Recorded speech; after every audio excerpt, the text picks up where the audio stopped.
forecast. We'll make sure you're not bored to death, but all your friends have disappeared, and you're the last one left. If you want to live, I suggest not doing drugs and having sex. Run through the forest grasping for breath, as you're chased by a maniac wearing a mask of flesh, tripping over dead friends. This isn't over until you get revenge. Final girls try to survive in a violent world. It's eye for an eye. Hide behind doors, lying underneath beds, trying to bide your time and find your strength, and figure out how much time it takes to escape before it's too late, or come face to face with a grim fate. Welcome to Class Horrorcast. Let's see how long you last as you torture to death. So come join your host Aaron and Tomcat as we bring you a podcast that will leave you laughing in a body bag or a bloodbath. Welcome to Class Horrorcast. Let's see how long you last.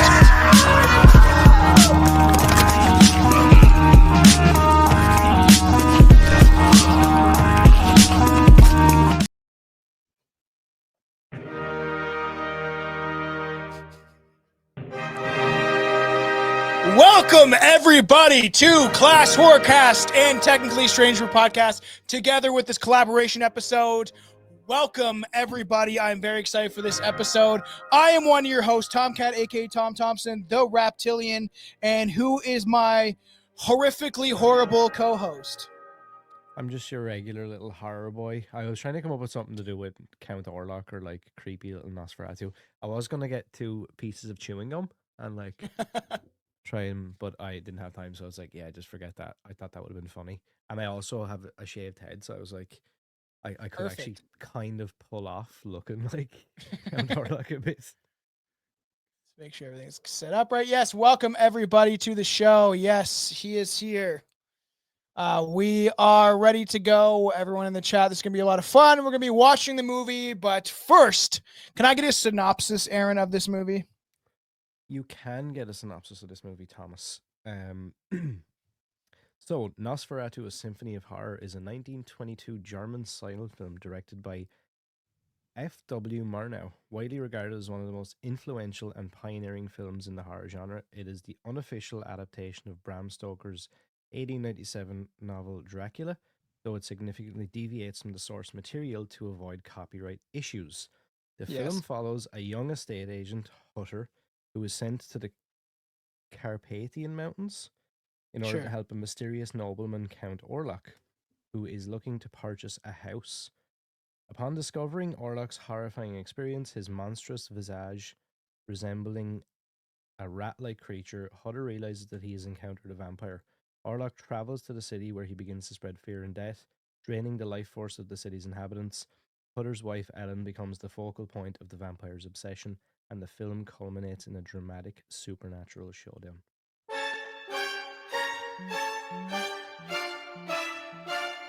Yes, and technically Count Orlok is anti-Semitic. I was watching some videos and they were referencing how he kind of looks Jewish, which I thought was like, wow. I watched like a half an hour of this Christian guy breaking down the occult, and I was like, of the occult aspects of this film, and I'm like, they always try to stretch it out a bit, right? Because of their religion and stuff like that. It does cause some bias. And you know what I mean? Even though maybe he's hitting the nail on the head, I don't know. But like, it was interesting to hear that kind of take.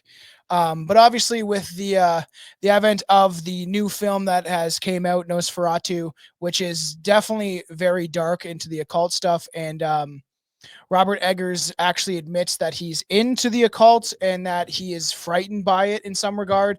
And he said that he doesn't want to go too far down that, you could say, that dark abyss. Once you stare into the dark abyss, it can stare back, can't stare it too long. Yeah, I don't know how I feel about like him saying stuff like that about being into the occult and things like that.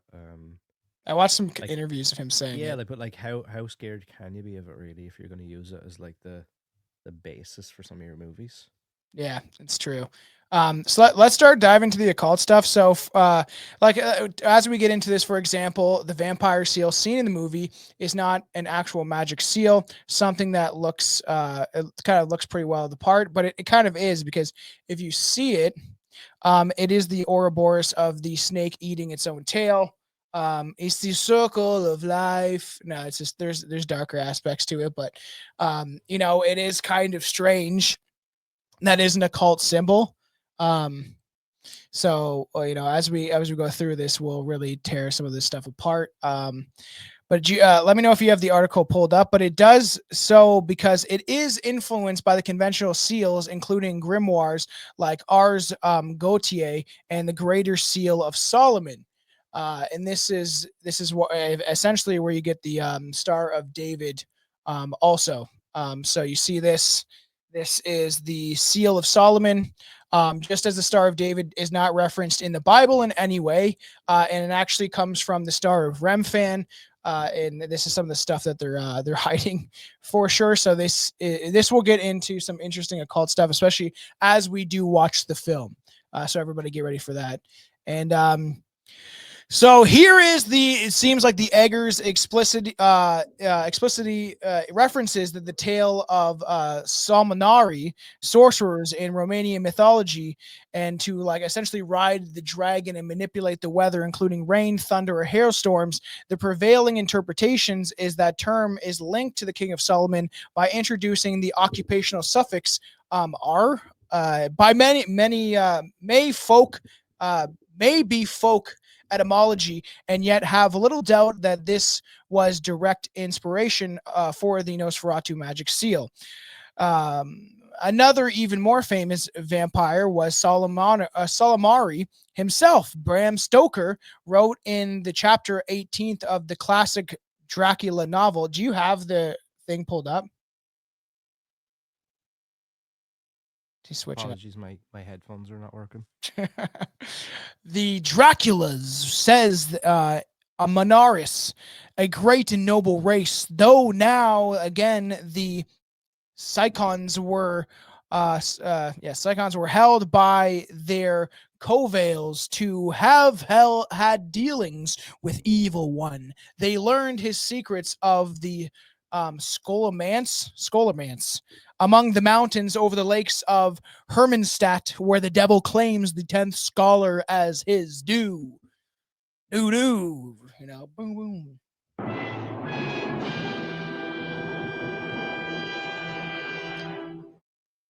Do you Not have to it? be like, Do you not have to it be pulled like up? yeah, not to be a bummer or anything, but Yeah. sometimes do you feel like that filmmakers maybe just lock into this stuff because it's like cool or Yeah. unique? Turn up your mic a little bit just in case. Turn Um, my mic up. yeah, just a little bit.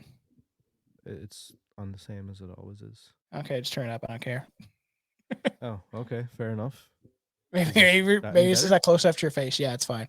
Um, yeah, and who knows? It might be just all coincidental. I don't know. I just think that anything that comes throughout Hollywood, I just think everything does kind of have, um, I don't know, an agenda or like, uh, I think it has to nothing gets through these people unless it passes through a certain lens.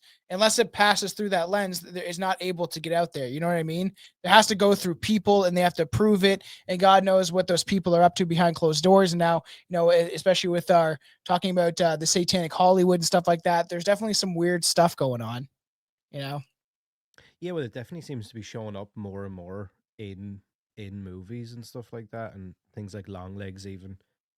So I definitely think there's something to it, but sometimes I don't know now if will it become more and more of like studios see that and be like, oh, let's just put in that stuff just because it seems like it's like a cool thing to do, Yeah, I don't know. It's and very take away strange. from the actual like that there's an actual history, there's an actual like this is actual stuff rather than it just being like let's get some cool symbols and like put them on the Yeah, yeah. walls and just say like oh it's about that. I have a hard time believing in coincidences. You know what I mean? Some weird things going on. So, central to the creation of the original 1922 film was Albin Grow. Grow, how would you pronounce? I guess it's Grow or something like that. I was watching some videos. Whose esoteric visions transformed Nosferatu into a more than a horror classic. It became a mystical treatise of on humanity's confrontation with darkness, mortality, and the spiritual transformation. Grow's ties to the Fraternitas Saturnale, a German magical order devoted to Saturnalia, and the Saturn doctrines, which we've kind of touched upon on many different episodes. And it essentially meant the Brotherhood of Saturn provided the foundation for his unique interpretation of the vampire archetype.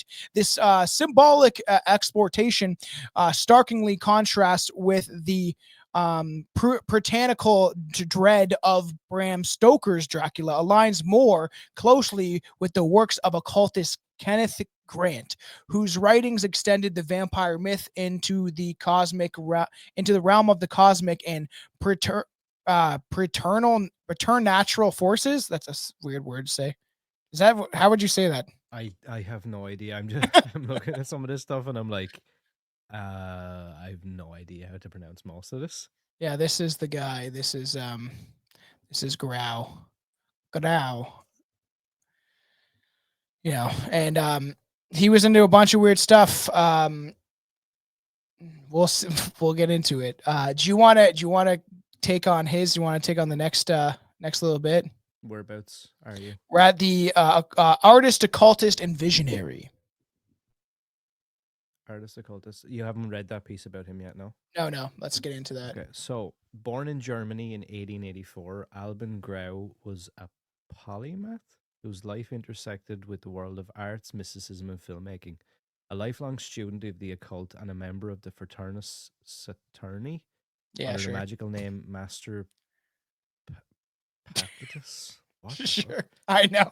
Grau infused Nosferatu uh with mystical undertones. One striking example in his cryptic contract exchange between Count Orlok and his servant Nock, which Grau adorned with hermic and al- Hermetic and Enochian and alchemic symbols. Alchemical where am I symbols. again now? Oh yeah, sorry. There's like so many words there. I'm like, which word? Emphasizing the film's esoteric layers. Grau also shaped Orlok's verminous and emancipated appearance, a haunting image that has endured as one of cinema's most iconic depictions of the undead. And then people were like, "Oh, it kind of looks Jewish, so it's anti-Semitic," which is crazy. And this is the symbol of the seal of the Fraternitas Saturn. It's a brotherhood of Saturn, which that means. And we've talked on my show especially about the occult symbols and connections to Saturn and how maybe all religions go back to the worship of Saturn, and they just kind of have hid this stuff from our eyes. So yeah, let's keep going on Grau. So Grau claimed his inspiration for making a vampire film came during his service in the German army in World War One, where a Serbian farmer allegedly recounted that his father was a vampire, one of the undead. Dude, While when this, wait, when oh, they so the story of the father is like there the guy his father dies, right?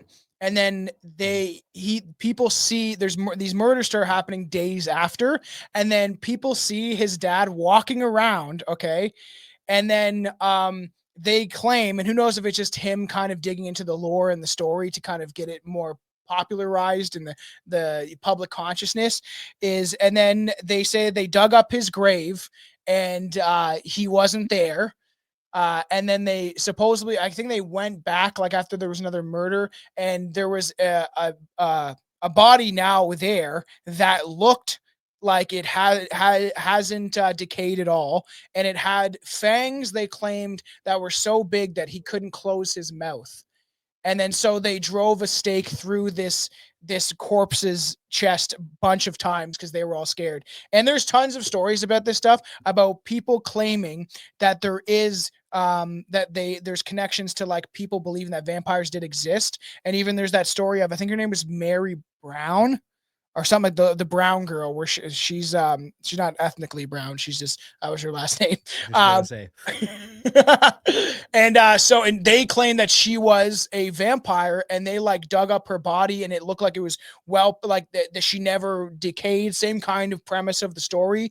And there's all sorts of different stories like this, and like those graves, you remember, you could like peer down the hole of the grave, or they'd have like a bell in case they buried somebody alive.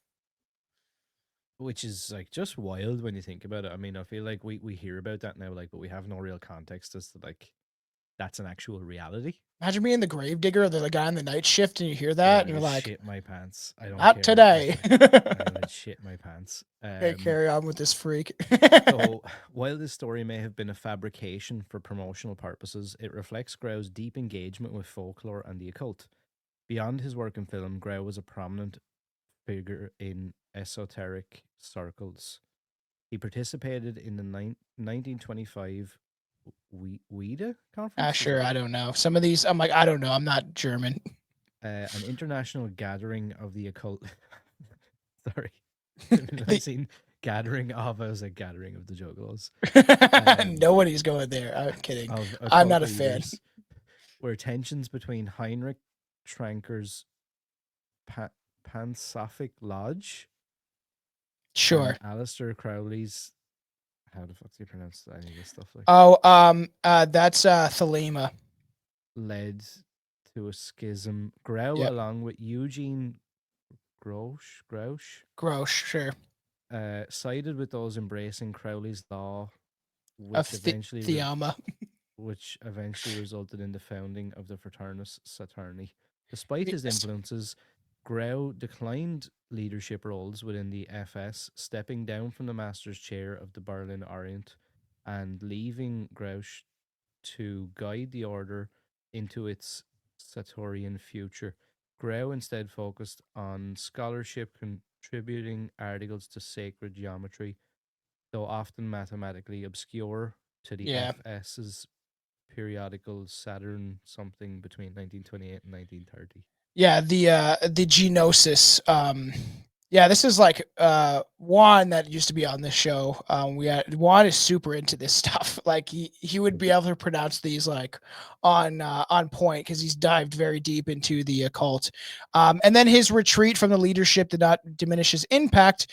Grau's contribution to the FS, the essentially the Brotherhood of Saturn, and Nosferatu exemplified his lifelong commitment to exploring the esoteric dimensions of art and spirituality. Grau's involvement extended beyond the visual realm. He also was the driving force behind securing the film's funding through Prana Films and a film company.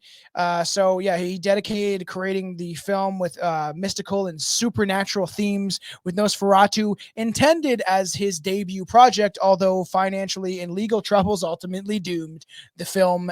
So we will talk about that.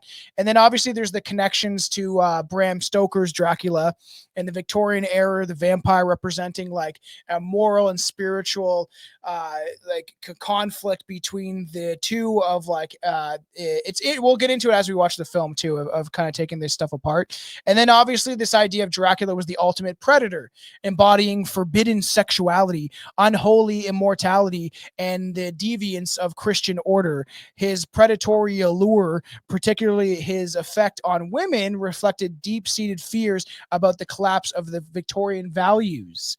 The Count's ability to corrupt and seduce pure, virtuous women was a direct affront to the Protestant Christian ethnos of the time, where moral and virtue and sexual repression was closely intertwined.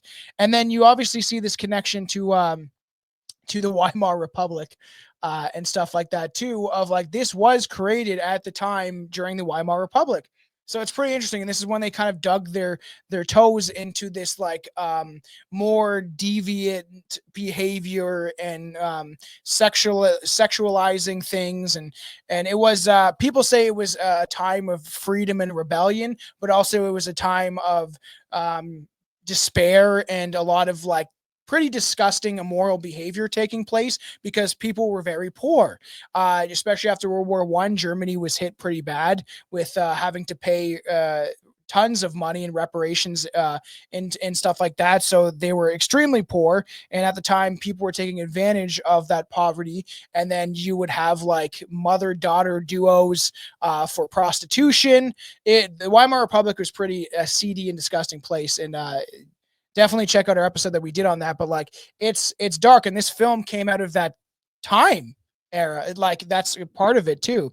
So Dracula's overwhelming sexuality rendered him a terrifying figure, not only as a creature of the night, but as a subversive force capable of undermining the social order. His victims transformed into vampires themselves, becoming these vicious and insatiable creatures embodying everything the Victorian society sought to repress. As Esther, whatever the fuck his last name is, the act of a vampiric blood sucking was laden with sexual metaphors representing an intimate and primitive exchange that disabled the conventional gender norms, of course. Dracula's power to victimize women, turning them into beings who flaunt their desires and defied societal constraints.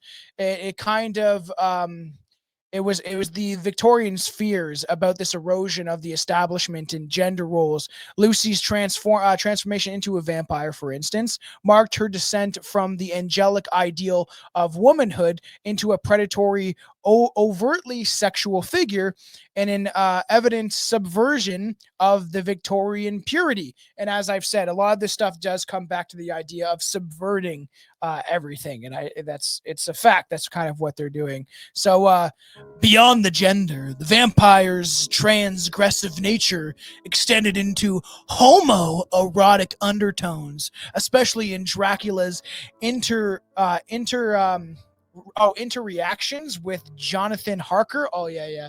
And the Count's possessive declaration, "This man belongs to me," carried implicit connotations of same-sex desires.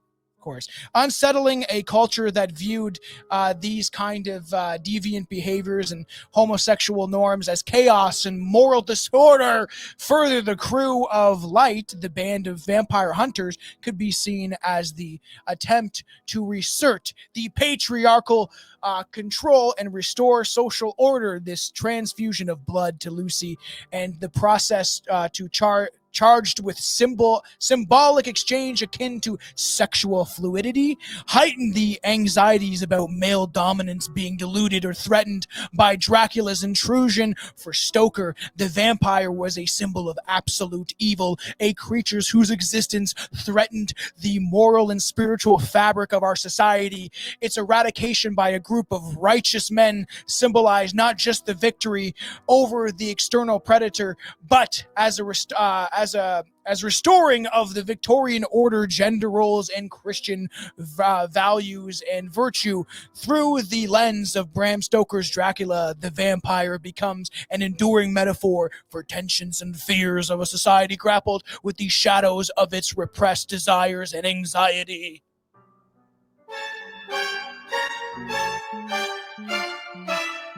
Pretty weird, man. Pretty weird, I would say. Do you want to get into some of Grau's? This is essentially how he stole some of the stuff too from like Great. obviously. I love this because I already know just by the title of this, I'm gonna get the one that like has all the weird fucking words I don't know how to pronounce. Anyway, in contrast to Stoker's moralistic lenses, Grau saw the vampire as a far more complex figure tied to spiritual and psychic archetypes, influenced by the Satyrian teachings of the Fraternus Saturni. Satarian.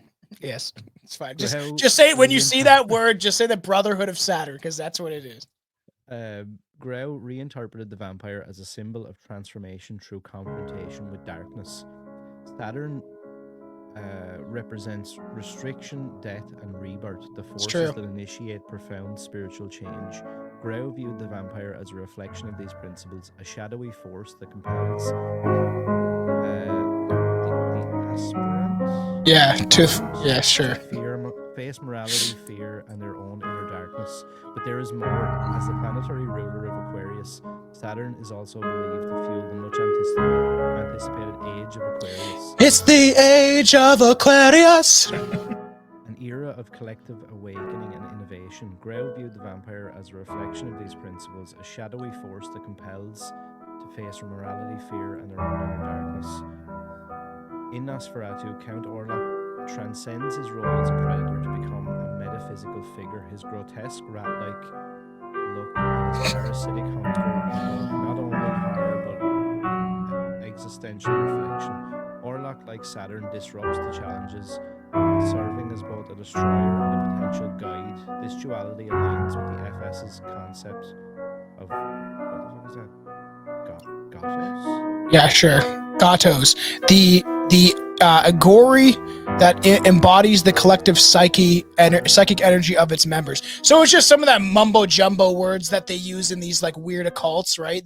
These cults. That's what they are. And how they use these certain terms is probably German, and then it's the idea probably of the same thing as what Anton LaVey coined as. It's louche in some regard is our psychic energy that is consumed probably by darker forces. And then what did Anton LaVey call it? It's gonna bug me. I'll think of it later. But same kind of idea. The music is louder than Aaron. Okay, well he's fucking pumped up. I know, because that was absolutely blasting the head off me there. Sorry, man.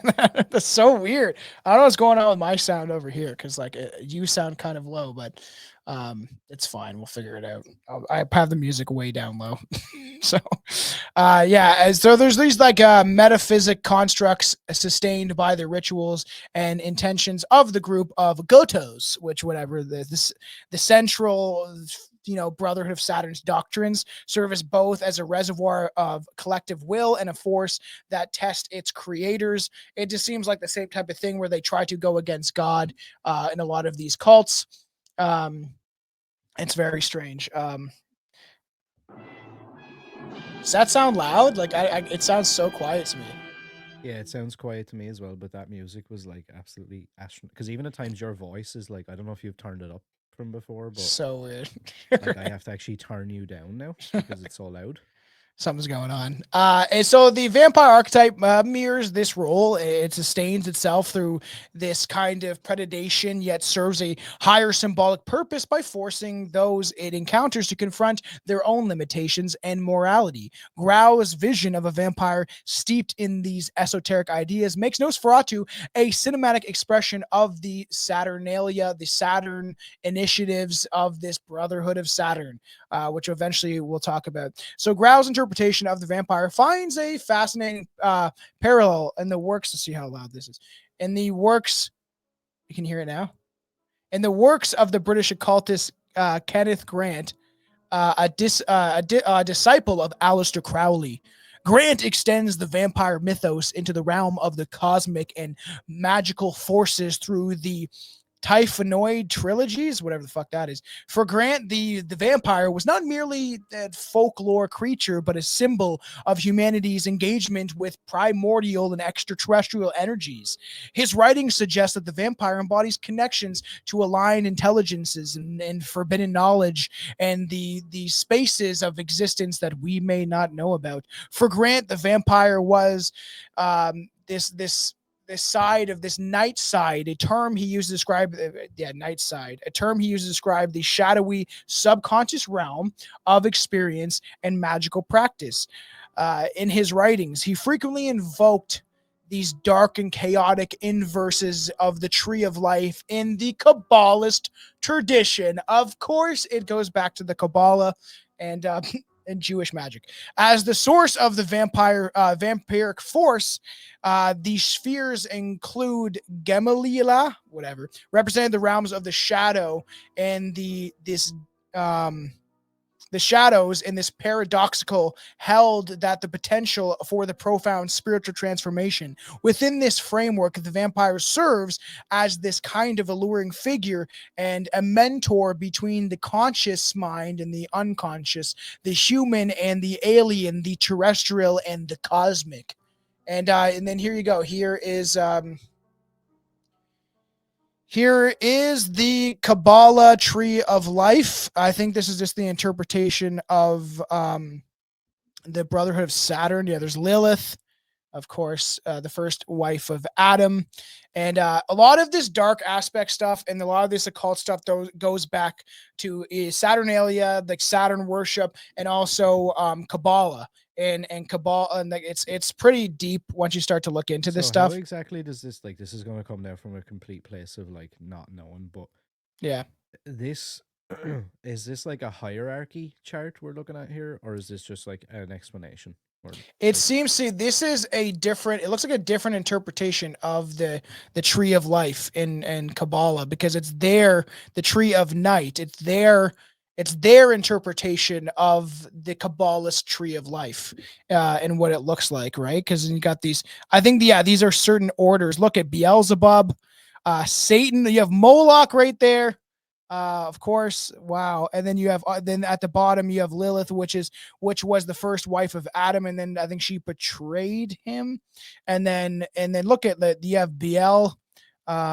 Pretty weird because there's connections even to uh Balal, I think that's his name, that supposedly Count Orlok is not like a vampire in the ways that he got turned into a vampire, and we'll discuss this throughout the film. Is that I'll actually leave that for the film, but he essentially is like he sold his soul, so to speak, for dark magic. You know what I mean? To turn into this creature. Um, so yeah, while Grant invited this kind of other side and sought to reestablish the divine feminine as necessary counterbalance to Crowley's insistence on Thelema that the solar phallic penis, he's talking about his talking about a wiener, current, he reframed the mystic paradigm as stellar, aligned with the vast and unknowable, making the feminine, cosmic, and other by nature. The reframing placed the vampire almost in a sacred role of this initiatory force in Grant's cosmology. The vampire became an avatar or the repressed feminine, tied to lunar and stellar mysteries, which held keys to both the empowerment and the annihilation. The consuming nature of the vampire is symbolized by its thirst, mirrored in the psychic demands of the night side path, which draws from the practitioners into transformative and often destructive encounters with their own shadows. So it's that whole idea of like the a solar dick. Its whole idea of like playing on these ideas of like the shadow, doing shadow work. You've heard of that, right, Aaron? Of looking at the darker aspects of yourself and the things that you're doing, and you have to defeat the shadow, essentially the bad parts of yourself, to become more holy or to become connected more to the divine. I hate like all forms of this stuff so much. Wow, you don't want to Um, face your demons, bro? I yeah, like I do and I don't. Like it's one of those things where I'm like, because everything gives you like a different version. So I'm like, I never know because loads of people tell you like, oh, this is the way to do it, or that's the way to do it, or like I have like as you know, and some people will know, like I've had this like ongoing health thing, Yeah, gotta and face your so many demons, bro. people like tell you to do so many different things, and it gets really confusing because I'm like, I don't know how to narrow down like like where should I actually go?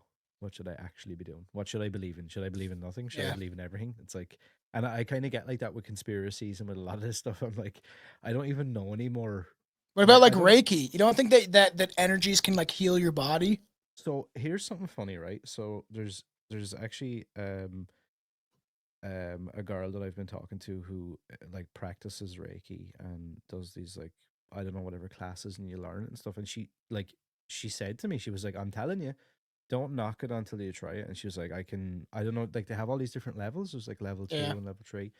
And like she had said to me, I was like, I kind of said it as like a pass off remark, thinking she'd be like, oh, go away. And I said something about like, well, why don't you do it on me sometime then, and I'll see like, because like I'm open to it, Yeah. I'm open minded. And she was like, yeah, sure. And I actually, do you know what I might do? I need to take her up on it sooner rather than later just to see, because I'm not one of those people. I wouldn't go into it being like, oh, fucking Reiki, fucking like I would like I want it to help. I want to feel different. I want to feel But your better. mind So is more powerful than you think, and it can. I believe that you can heal yourself even through these metaphysical practices of trying to invoke things, and like the same idea of putting your energy out into the universe and getting something out of it. I'm not saying like trying to invoke some sort of demonic force to help you, because I do think people do that in Hollywood, all over, like in certain orders, in like these people believe in what they're doing. Like that whole quote of like, you may not believe in Satan or these darker aspects of Lucifer, but the people in your government definitely do, because they do all these weird things like Bohemian Grove, and even like Aleister Crowley and all that stuff, and like even with mushrooms, right? They do the shadow work for you. It forces you to do the shadow work by looking inside yourself. Especially if you take enough, it will make you confront your demons. And actually, what mushrooms I've found does, and it finds the bad things in your behavior, and like whatever, if it's either addiction, it could be addiction to anything, to like cigarettes, porn, coffee. It will find those addictions and it will weed them out and show you that they're bad.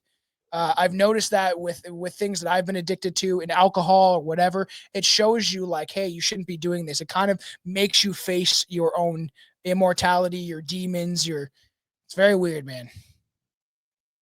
yeah, it's like something I'm really open to and also scared of. And not scared It, of it can be scary.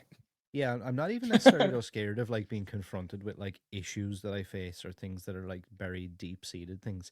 It's more like I have this weird, and maybe it's just like the personality I've adapted over the last decade, considering how my life has went, of like always going, yeah, but what if it doesn't just do that though? What if it also like evokes some Breaks your other brain. yeah, like weird shit, or like what if I start seeing all these like goblins and demons and all, and I'm like haunted and I Dude, I break out saw into I like a saw like lunatic? 1,000 eyes staring at me. It was like, Oh, and dude. people are like, normally you see that stuff on like ayahuasca, but I did like 4 grams. I can't remember what strain it was. And that's when I was like watching all these music videos. I watched them do I watched what's that song at the end of Devil's Rejects?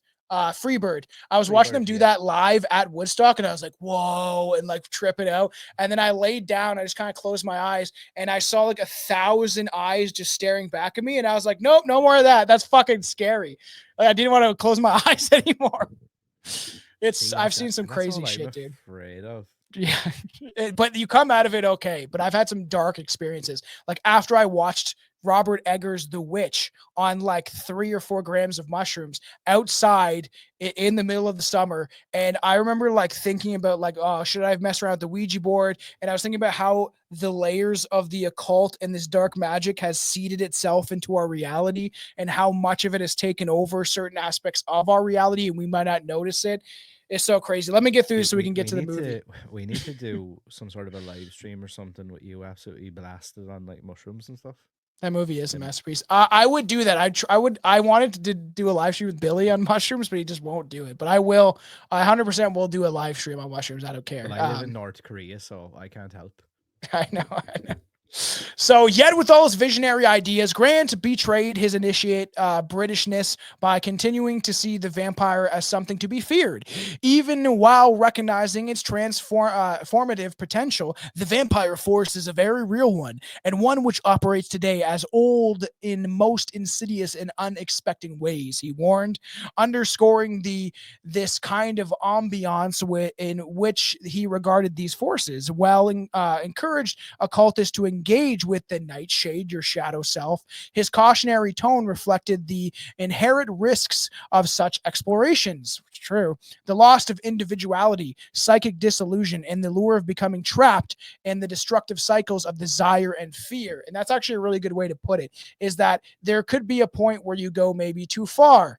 And that people have claimed that if you do enough mushrooms, it can like change your personality even, which is wild if you do enough. Do you want to talk about the story of the woman named Vilma? And then we're almost breaking this down. We can start the movie. We're very Sure. close. The story follows a woman named Vilma who descends into an obsessive relationship with the entities of Gamaliel, Sure, some occult shit. the something sphere associated with the dark side of the moon. No idea. Gamaliel? That's I it. don't. Yeah, it's weird. No, the next part of that says like the Scary looking something woman. sphere. Um, in the diary, Vilma is consumed by her yearning for connection to higher and darker forces. We're getting to the movie. Don't worry. Her interactions with the vampiric entities reflect both her aspirations to transcend human limitations and her descent into a vortex of madness, hallucination, and alien insight. The vampire here is not a physical creature, but an energetic and psychological force that feeds on Vilma's vitality and sanity, luring her deeper into the mysteries of the something I don't know how to pronounce again. Is that an O? Is that a Q? I don't even know where you are. Oh yeah, the whatever. That's just like the Iqua. It's like part of their like weird occult. That's what I'm saying. Like I don't even know. That's just a word they're using to express some sort of occult magic practice. Like maybe it's a ritual or some sort of seance. The vampire forces of that are a real one. So yeah, this journey is it goes into these whole traditions with these like alien forces and the conventional understanding of identity and mortality and reality, and the vampire symbol compels humanity to confront its fears and desires, acting as both destroyer and initiator. The narrative echoes Grant's larger occult philosophy, in which the seeker must navigate a perilous path through the nightshade, the darker self, the shadow work, balancing the allure of cosmic power against the risks of disillusion and madness. So ultimately, Grant's cosmic vampire is not a simple predator or a symbol of death. It is an agent of profound change, demanding that the individual confront the unknown and go beyond himself. You know what I mean?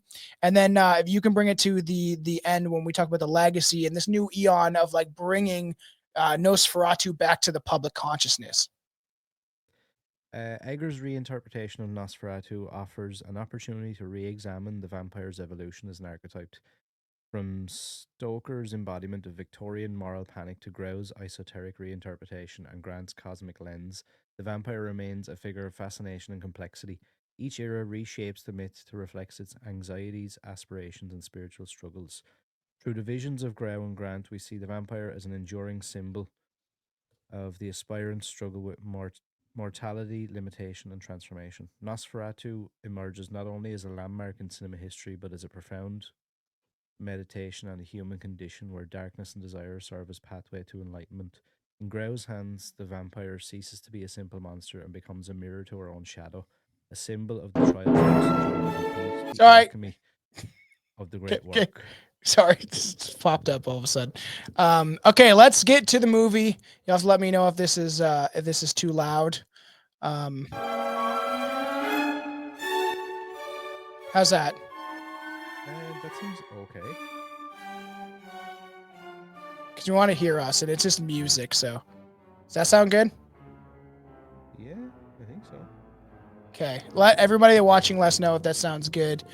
So this is exciting. Let's get into the movie. I'm gonna smoke a joint in a bit. It's light weed, so Now you can all enjoy the episode. Sit back and relax and enjoy. yes. Going through some of that occult stuff, it is like I found that article and it was like a Substack thing, and the guy's definitely diving into more of those esoteric sayings and meanings and trying to try to be very smart because there's like different interpretations of the film, but there's definitely very deep dark ties to the occult.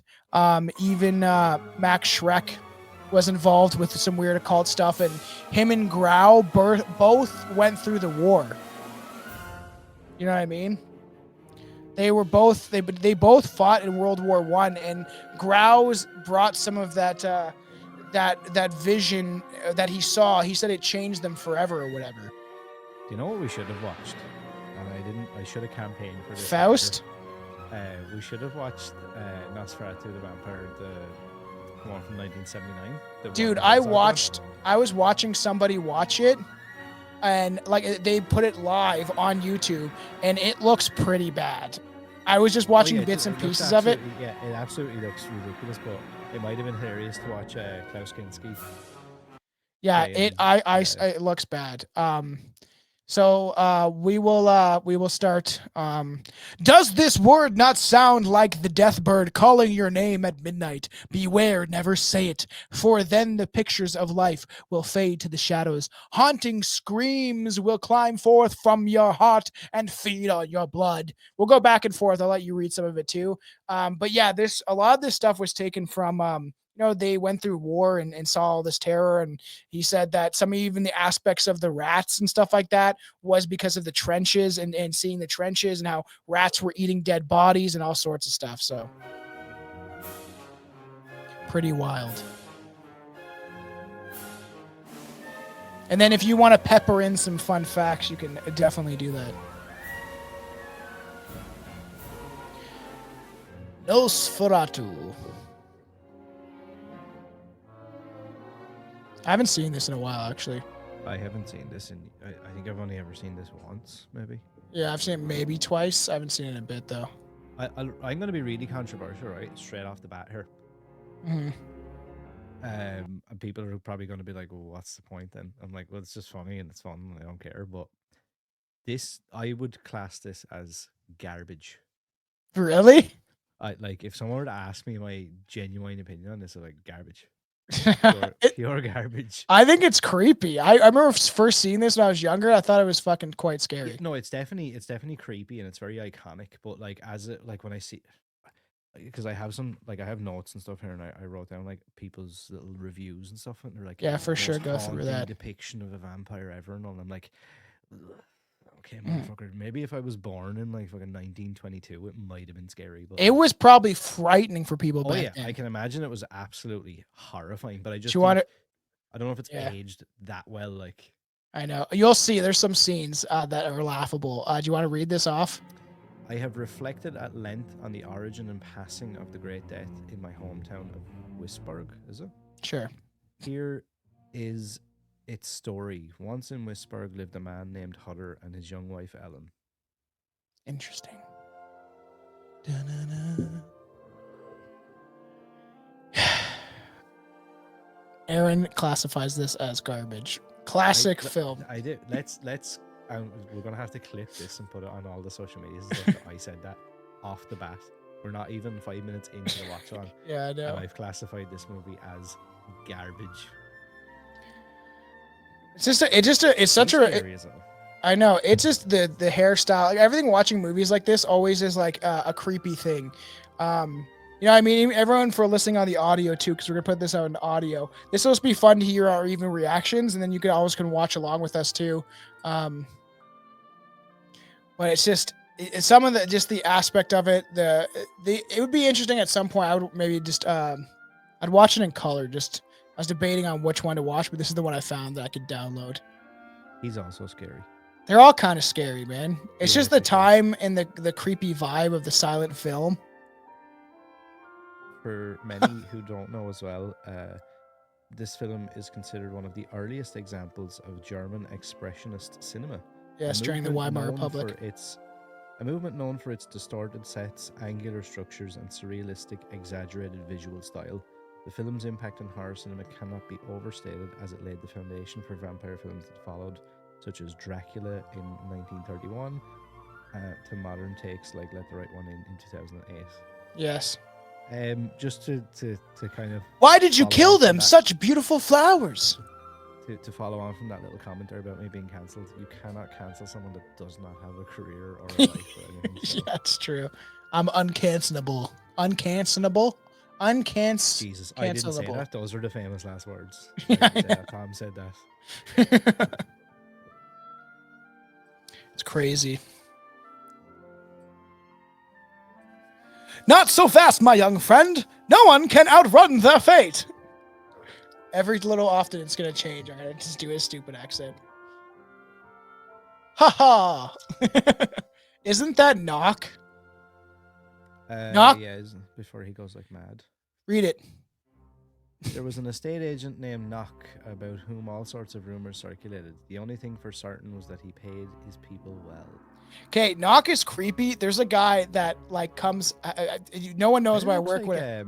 Dude, Hunchback or like Igor or whatever. There's a guy that comes and works on some of the. He's an older guy, and he comes and works on the computer stuff at work, and I showed one of the kids that like help him and stuff like that that I work with, and I was like, man, he looks like this guy from Nosferatu knock. And then I showed him, he's like, oh, that's mean, man, that guy's so nice. And he's like, it's the eyebrows. He looks very close. And this page that he's reading, so this scroll, whatever, this parchment that he's reading, as he's like tripping out and like kind of it has actual occult symbols in it that they actually took from real occult symbolism. The intention here to have him look somewhat like a kind of a Count Orlok-y rat looking creature, Yeah, because he does look. Yeah, look at the eyebrows. Yeah, he does look a little bit Count Orlok-y. Count Orlok, His Grace from Transylvania, wishes to purchase a nice house in our little town. Carry on. You could earn a tidy sum. That's gonna get really annoying I know. because I don't know when that stuff pops up. You might have to go for a bit of trouble, a little sweat, maybe a little blood. Okay, carry on. Just do it. I'll just ignore this one. I was just gonna say I had something here about the like the opening scenes of like Wisberg and how it's all shown. Yeah. Many people say that the symbolism of domestic space, Hutter and Ellen's home, is depicted as idyllic and filled with light, symbolizing purity and the sanctity of life. Ellen's demeanor is unusually melancholic, suggesting a premonition or spiritual connection to the supernatural forces at play. Yeah. You can see that. And like it for the time that, like, you know, the makeup is pretty decent, and some of the like the just the look of it is fairly creepy, like considering how old this film actually is. And if you at the time, you know, you've maybe seen one or two cinematic movies, films, and then you go see this, I'm sure it would be creepy. He wants a very nice empty house. So and obviously for all the people listening to audio, they're just like talking, and he points right across the street, and he's like, look at that big house, he could have that one, you know. And you can definitely, black and white also does make things creepier. Yes, the house across from yours, we'll give him that one. And this guy's like, yeah, this is a great idea. Off with you, have a good trip, my young friend, to the land of phantoms. And it is just a creepy. I do remember watching this when I was fairly young, and I was like always seeing the images of it. Obviously, there's the reference to SpongeBob when they're like, "Who was like flicking off the lights on and on?" And it's like Nosferatu, and like a lot of people know him from that. And then I think people just know the image of Nosferatu. So I remember like as a young kid watching it, and I was pretty creeped out. I think I watched it in the dark. You must travel away to the land of thieves and phantoms. Ellen's sensitivity to nature and her frequent gaze towards the sea aligns her with the archetype of the pure soul, best known in folklore, often targeted by dark forces. Yes, well, that's the occult symbolism of like taking the pure and corrupting it. Also, me and Aaron did talk about that one time. Is the Return of Oz is also a very weird, creepy movie.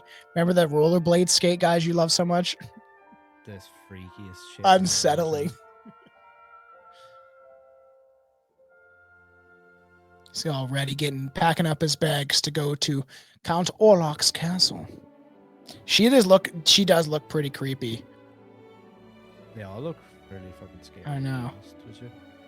The only thing in this though is it's like straight away they've shown Knock as like a big scary weird motherfucker, and yeah, like, in the newest one, the Robert Eggers one, they kind of pulled it off a little bit. Mm-hmm. He doesn't come across straight away.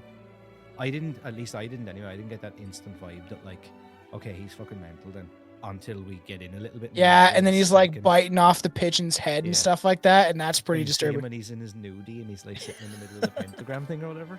Yeah, that was freaky, and I was like, oh, occult symbolism of doing like rituals and invoking Count Orlok, right? Because he's connecting to that divine source of whatever, right? Imagine this like these realms unseen, right? And obviously Count Orlok is a part of that. Thus, Butter entrusts his anxious wife to care for his friends, the wealthy ship owner Hardened and his sister. So obviously this is when they're like asking his friend to watch over her. But there's like these unseen forces and realms that exist, and then he's kind of connecting through this occult ritual to try to invoke Count Orlok. And that's that. Whatever that letter sent. Maybe the idea is like when the letter is sent from Count Orlok to Nock, that it actually like possesses him in some regard. Like the occult symbols within that like letter kind of like possesses Nock to kind of give give Count Orlok what he wants. You know, the virgin, virgin.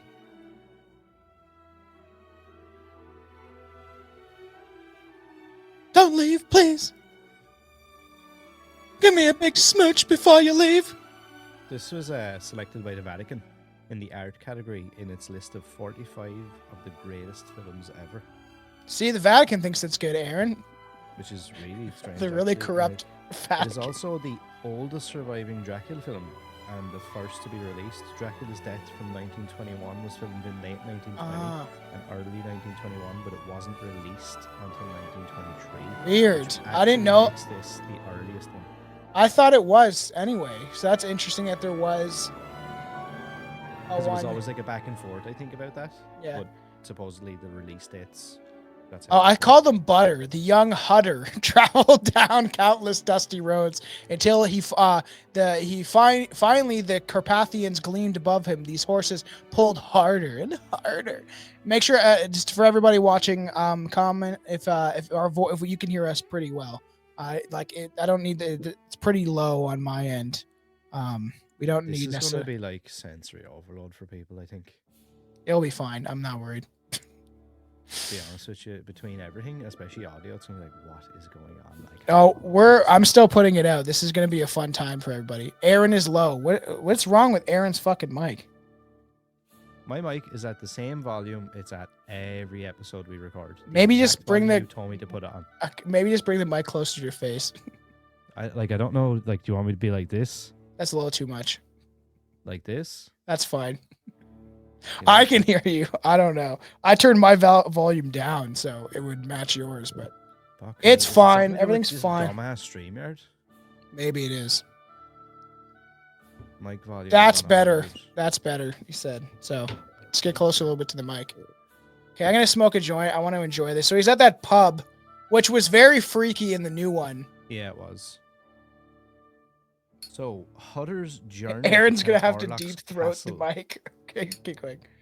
The Book of Vampires. Hutter encounters a text about vampires, emphasizing folklore's role in the occult narrative. The book serves as an omen, warning viewers of ancient hidden knowledge. The Carpathian Mountains. The landscape is presented as mystical and otherworldly, with jagged peaks and dense forest. Mountains in folklore are often associated with the gateways to other dimensions or realms. Crossroads and superstitions. The villagers' warnings to Hutter evoke the fear of crossing thresholds into cursed or liminal spaces, a concept that has always been rooted in occulted traditions. You can't go any further tonight. There's werewolves roaming the forest. That guy's got a fucking mustache on him. It's more like, there's werewolves, it's coming after you. What's with people in those stashes, bro? This is when it starts to get good. When there's some. What did they say that was? A werewolf. That's actually a striped hyena. Now, there's a little fun fact for you. There's a random piece of knowledge that I have, and I have no idea how I know that or where I remember that. Yeah, it definitely doesn't look like a wolf. Look at that bed. It's kind of weird. A bunk bed with no bottom bunk. Yeah, like you have to step up. Is that because there's like rats and stuff? I'd say so they're not like eating your ball bag. You sound like that guy that owns Anakin in the Jewish guy in Phantom Menace. That's who that was supposed to be making fun of. I'm pretty sure. What's that guy's name? Zabulba. He got Zabulba. Oh yeah. I can't remember his name. He went to Zabulba. Isn't his name something weird like that? Yeah. Well, that's he bets on Zabulba. In the pod races. That's definitely a hyena. Yeah, 100%. 100%. Weird. The scene in the new one is creepy to do with the... What's his name? He's got the big schnoz on him. He's like the slave master or whatever, which is kind of convenient. Isn't his name Sebulba? No, that's the pod racer guy. Oh, Watto. Watto. Watto kept me as a slave. Oh yes, he made me do things. Sebulba is the guy who drives the fucking yoke. Yeah. There's like, they definitely make fun of some people in that, like, Nosferatu, from the seed of Belial, which is a real demon sprung from the vampire Nosferatu, who lived and fed on human blood. This unholy creature lived in the sinister caves and tombs and coffins, which are filled with cursed dirt from the fields of the Black Death. That's pretty wild. Yeah, he's a slave dealer. And everybody knows who owned the slave ships, right? I'm not going to say it for Aaron's sake of his show, but look into it. So that's what I was going to say. So Belial is an actual like demon and stuff like that. And that he gets his powers. That's why I actually find this pretty interesting. It's definitely based in the occult. It's not like he transforms into a vampire from being bitten. He actually calls upon out of the darkness some sort of demonic force to give him his powers. This is like a nice music. It's like, yeah, waking up in this weird village. Did you know that there was another version of this film re-released in the late 1990s, which replaced the film score with the music of goth metal band Typo Negative? The film is introduced by the late David Carradine. Oh, that would be cool. I feel like you could put different music on the back of this, right? And Robert Eggers talks about how when he watched this, he had this beaten up VHS version of it, and it was silent, like there was no score behind it. And he said that it just made it creepier for him. And he saw it as a young boy, so that would be creepy, right? You're sitting, imagine, I just picture, he's sitting in his bedroom or the basement, and he's got one of those like the bulb TVs, something kind of old school. He's around our age, and then you're sitting there by yourself as a young kid, and you're watching this, but it's just dead silent. Would, I feel like, kind of be creepy. He's like, fuck this book. Weird. He already just seems mad. I know. Well, he's like laughing about the vampire aspect. That's why I think he throws the book down. He's like, oh, this is not, this is just fairy tales. Yeah, like, I'm not going to worry about it.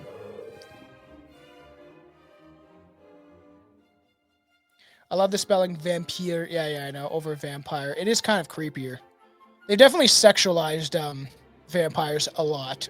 There's so many films like that. They're like, they are very sexy, to be fair. Sexy titty sucking vampire movie.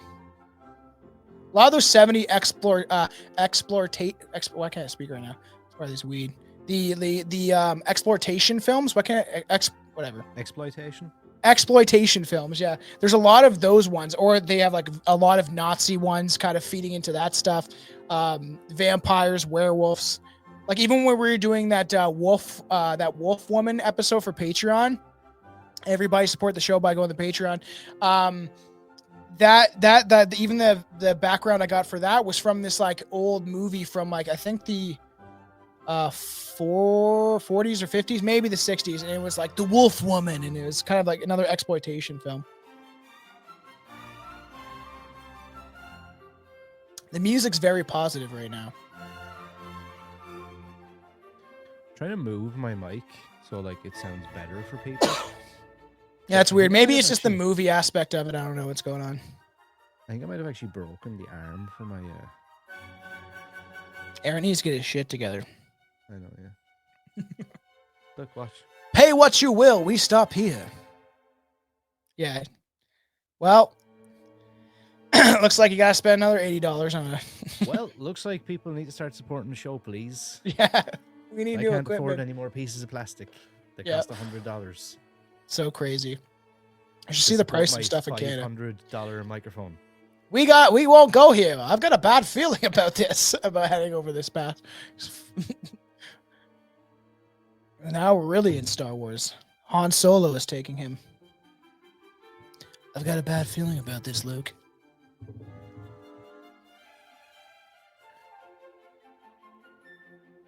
The music is very positive right Whoa, now. that horse and carriage does not look enjoyable.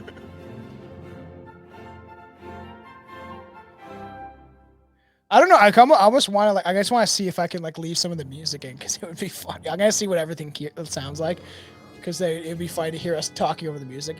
So as Hutter crosses the bridge, he was seized by an eerie vision he was often told me of.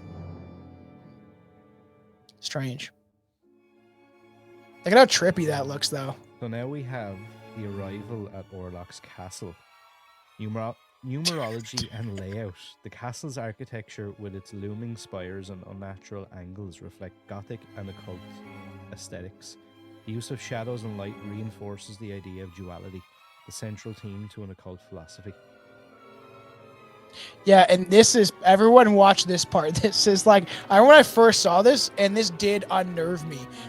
How fast they sped up the horse and carriage is very weird, and then just him in that weird Peter Pan hat.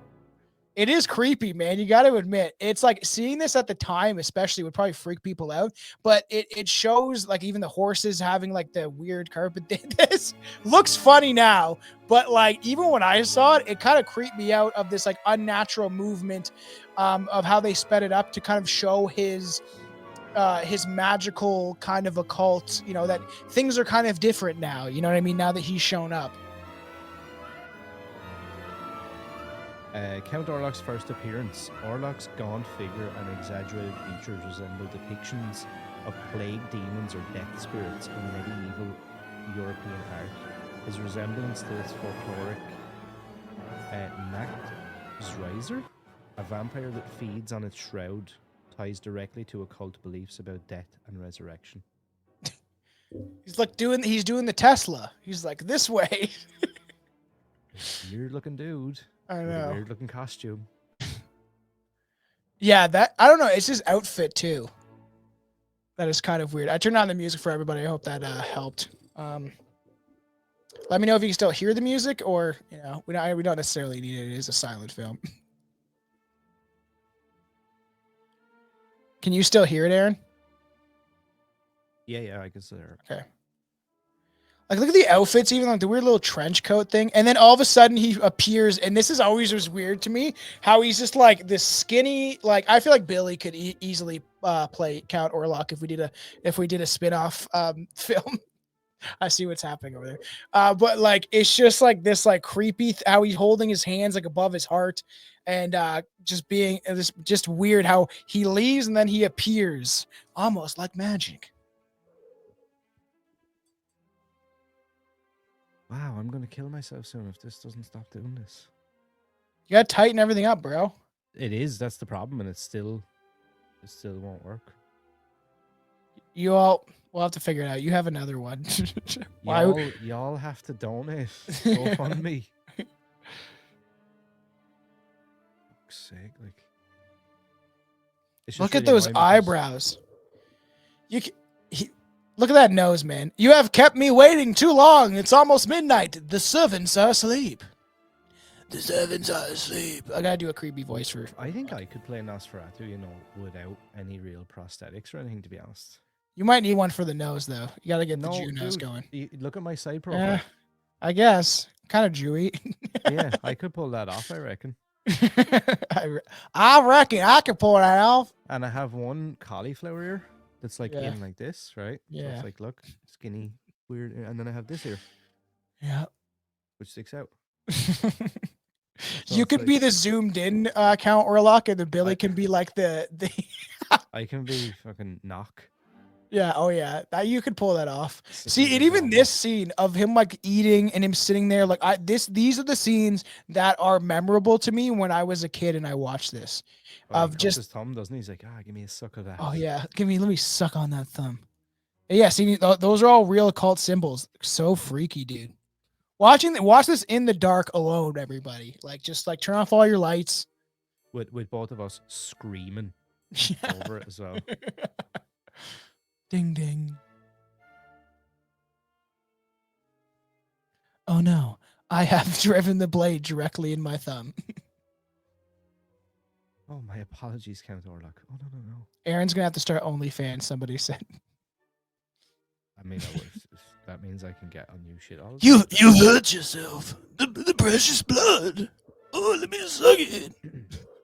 I did think about that actually. I have lots of like horror costumes and stuff. So you know the way chicks do that thing where they're able to just wear like Yeah. lingerie and have like a Chucky doll and they make loads of money. I'm wondering if I would get away with my 30-something-year-old like average middle-aged dad bod Yeah. being like, hey, you gotta pay me $20 a month to look at me wank off over a Chucky doll. It's crazy the amount of money that they can make. Uh, can we not stay a little longer? May my lovely man, it's still quite a long time until the sun rises. I sleep by day, dear fellow, completely dead to the world. Yeah, I watched this. I watched this pretty young, but I feel like it was at a time like when did YouTube came? Like YouTube kind of became popular when I was like 13, maybe 13 or 14. So I feel like I found it on YouTube, but I could have just found it on the internet or something like that. But I do remember watching it pretty young because I saw always images of it. And I will say, like at the time when I was as young as I can't remember exactly what age, but I do remember being creeped out by Count Orlok. As soon as the sun rose, the shadow of the night retreated from Hutter. Hutter. Just Zoe like buddy. drunk, passed out in the chair. I was so afraid of what was happening, I managed to fall asleep like this. Yeah. It does. It's like it is like those when you pass out when you're drunk. It's like anywhere will do. Oh my god, so tired of all this vampire bullshit. Where's that creepy Jewish guy? I will say this is a lot less scary looking, his actual castle, than in the new one. In the new one, I was like, "Ugh, this place is absolutely gross." Yeah, I know. It's creepy, and then just the really dark aspect of it. Um, it was. I watched it on my own. It wasn't with Les. He was that one of those one of the babysitters that like babysitter's boyfriend. I've told you about him. That was super into like horror movies and kind of got me really into this stuff. I watched it alone. I was like, oh, I want to find this movie. I've seen always clips of it. I'm just gonna look for it. And it must have been on like the internet, YouTube, or some like weird We like get the site. scene in this one where he gets his winky out, like in the new one. Do a Chanel reading stories. Do you know what that Do is? I do would. a channel reading stories. I would pay to hear the Oh, accent. I channel love reading. it. Not sure how I discovered this channel, but I love this movie. Oh, I appreciate people that are watching. I thought you said Chanel. I was like, what's a Chanel reading? Oh, so Now, we're just gonna take whoever it. you are, which act are you speaking about, the Canadian accent or the Irish accent? And also, no matter which one you're speaking about, neither of us can read. So Yeah, there's an I issue there as well. Are you okay with it being like nothing to do with whatever of Dude, us some read? of the older episodes, it's like me and Billy were drunk on the show a lot.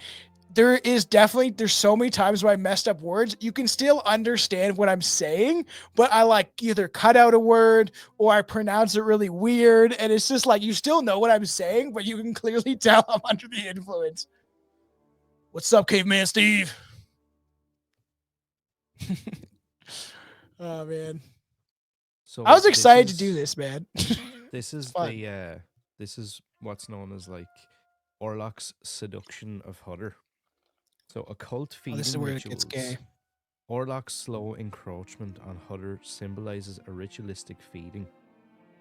The scenes of Hutter sleeping while Orlok looms over him to evoke notions of astral projection or physical vampirism, both Huh. common in occult lore.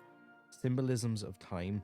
The use of a clock with unnatural movements suggests a distortion of time and reality, reflecting occult ideas of time manipulation through magical practices. The mosquitoes are a terrible nuisance. Dude just lifted up. He's like writing this. He's like, what a weird thing. Be like, oh, these dang mosquitoes, man. I need to tell you this because I'm experiencing it right now. But he thinks it's the mosquito, but it's because Count Orlok bit him, right? This vampire dick is not all it's hyped up to be. Yeah. Yeah. I feel like there's definitely maybe that even that in the occult article we read is the idea of like the kind of homoerotic overtones of like. Yay. And look at Interview with a Vampire. I told this kid at work that he looked like I'm like, because he's a kind of a weird kid. He's funny. I like him, but we always joke with each other. I always bully him. I locked him in a closet last week, and and he's a lot. He's like in his early 20s, and I was joking with him about how he looked like Tom Cruise in Interview with the Vampire, and I was like, you just fall in love with Brad Pitt and all that stuff. Irish, Canadian sounds American. I'm third generation Irish American is totally worthless info, but oh well, that's hilarious. Appreciate you tuning in. Because you do have the accents may carry people away to sleep. People have said that it's like an ASMR thing. Yeah, boring. The ghostly evening. When I hear the Irish accent, I'm like, shoot me in the face. I hate it. I know. Southern Canadian especially sounds like American. It's very close that we both have kind of adapted after blending together as people over generations to create an accent that wasn't European, right? And you hear this, but then you go out east and the Newfies, that's where the Irish showed up. You can clearly tell that they're Irish, but then just like kind of just blended into their own like, oh yeah, boy, like it's crazy. I listened to this one video of this guy in like the 50s or 60s talking in a Newfie accent, and you can clearly tell it's Irish, but it's just like you can't even understand him. It's like hearing Gaelic or something. Anybody who is watching this live right now or anything and is enjoying any of this for some reason, maybe you're a bit mentally tapped and you enjoy this stuff, make sure to subscribe to both our channels, Class Horrorcast or First Class Horror and Strange Brew Podcast. Yeah, we'd really appreciate it, especially on Rumble, YouTube, wherever you can. Support Sharon. Support Sharon. Support that's your trans name. Support Aaron on Rumble. Well, that's the end of that anyway. Sharon. Support him on wow. On Rumble. Man, that just made me laugh so hard. That's just making it worse. We're just getting canceled more and more. There's no cancellation. Why can't I say that? That'd be your female name then. If you were a woman, your name would be Sharon. Who says I'm not anyway? I know. According to that one guy, the skull check he did on you said you were a woman. At night, that the same Nosferatu digs his claws into his victims and suckles himself on the hellish elixir of their blood. Strange. So he's still reading that little book. And then earlier he's like, you have a lovely neck. Beware that his shadow does not engulf you like a demonic nightmare. I'm from Southern USA, hubby's from the Caribbean and loves my accent. So you're from down south, eh? I'm from Southern USA. Sorry. I'm not going to do any accents. This is freaky. This is what I wish they included in like they kind of did, but like, see, it's like, how scary that would be? Like, you're just like open your door and you're like, what the fuck? Him just standing there. Now, is it scarier if I tell you that he might be into men? Nosferatu? Yeah. Isn't he? Isn't that the whole idea? Yeah, well, I know he's like supposed to be bi or whatever he is, but is it scarier then? Because it's like, what? Yeah. It is interesting for the people that have not seen this, because it's a little more fun to have people talk about the film, because just it's not obviously the most exciting film, but there is very memorable stuff about this whole film, why it became so iconic. I don't know if that's the case then, right? If there's people watching this for the first time, it'll be interesting for them to hear this, and anyone who has. Could I just say something? Just look at that guy's pipe, man. Why do you need a pipe that big? That's what the chicks always say to me. Okay.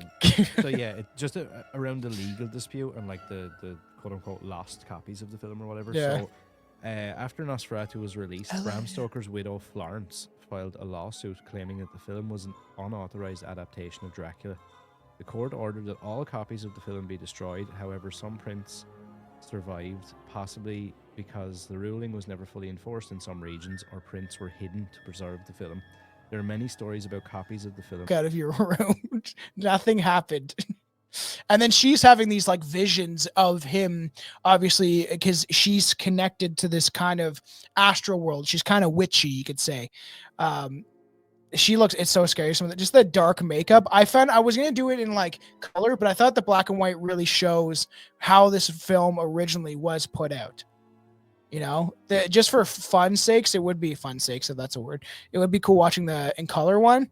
But I just thought this kind of held more true to like when people actually watch this. It's just a mild case of blood congestion.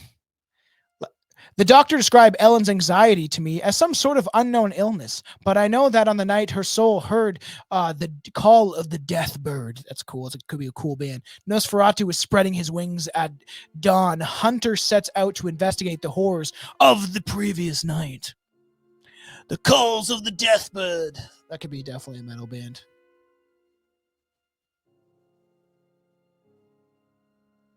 Everybody go and follow me over on Instagram. First Class Horror.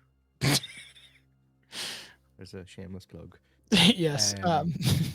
Did you know, Tom, that some conspiracies suggested that F.W. Murnau had access to occult knowledge or was influenced by certain teachings which may have impacted the film's dark supernatural themes? Many believe that his choice to portray Count Orlok as a grotesque supernatural being rather than a purely seductive figure was connected to an occultist view of the vampire as an agent of chaos and destruction. Yes, man. Yes. That's what he was. It's all connected, man. And the idea of consuming sexy. Well, and the idea of consuming blood in blood rituals which happen there's some stuff that people would point to about the depictions of blood libel. I'm not going to get into the whole stuff just because I want this to see. You're right. But like, and people to not jump to conclusions. But there are stories of blood libel, so they use stuff like this of the idea of sacrificing kids and the sucking of blood and consuming the soul essence of people through occult rituals, which I do believe does take place. That is like freaky, man. You're like, like anyone I saw the first time of the idea of like him just looking and creeping in and then just kind of seeing his face there would be freaky. I would have driven a stake right through that fucker's heart.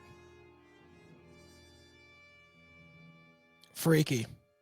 It doesn't hit me as much as it did when I first watched it, but I remember actually being like quite scared when I was a kid. And I do think I watched this like in the dark with the lights off. I was like, this will be fun. But obviously as I get older, it's like, yeah, that it doesn't hold up as much as it could. They never do, Tom. I know. Why wouldn't you just stab him in the heart? Now he's just like laying in his room all freaked out. And what's with the beds being on like a higher post?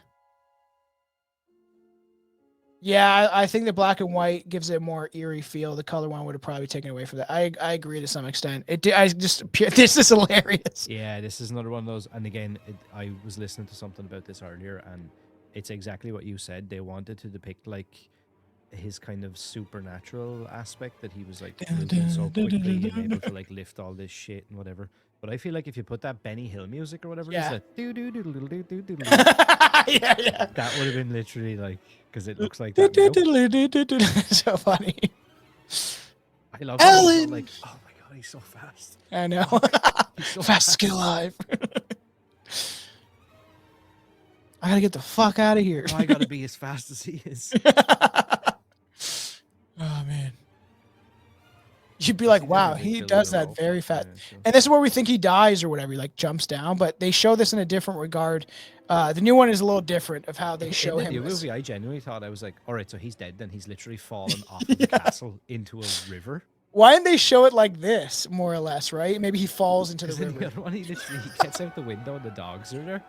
And he just falls off the ledge. And I'm like, right, well, he's literally fallen like 200 feet, so he's obviously dead.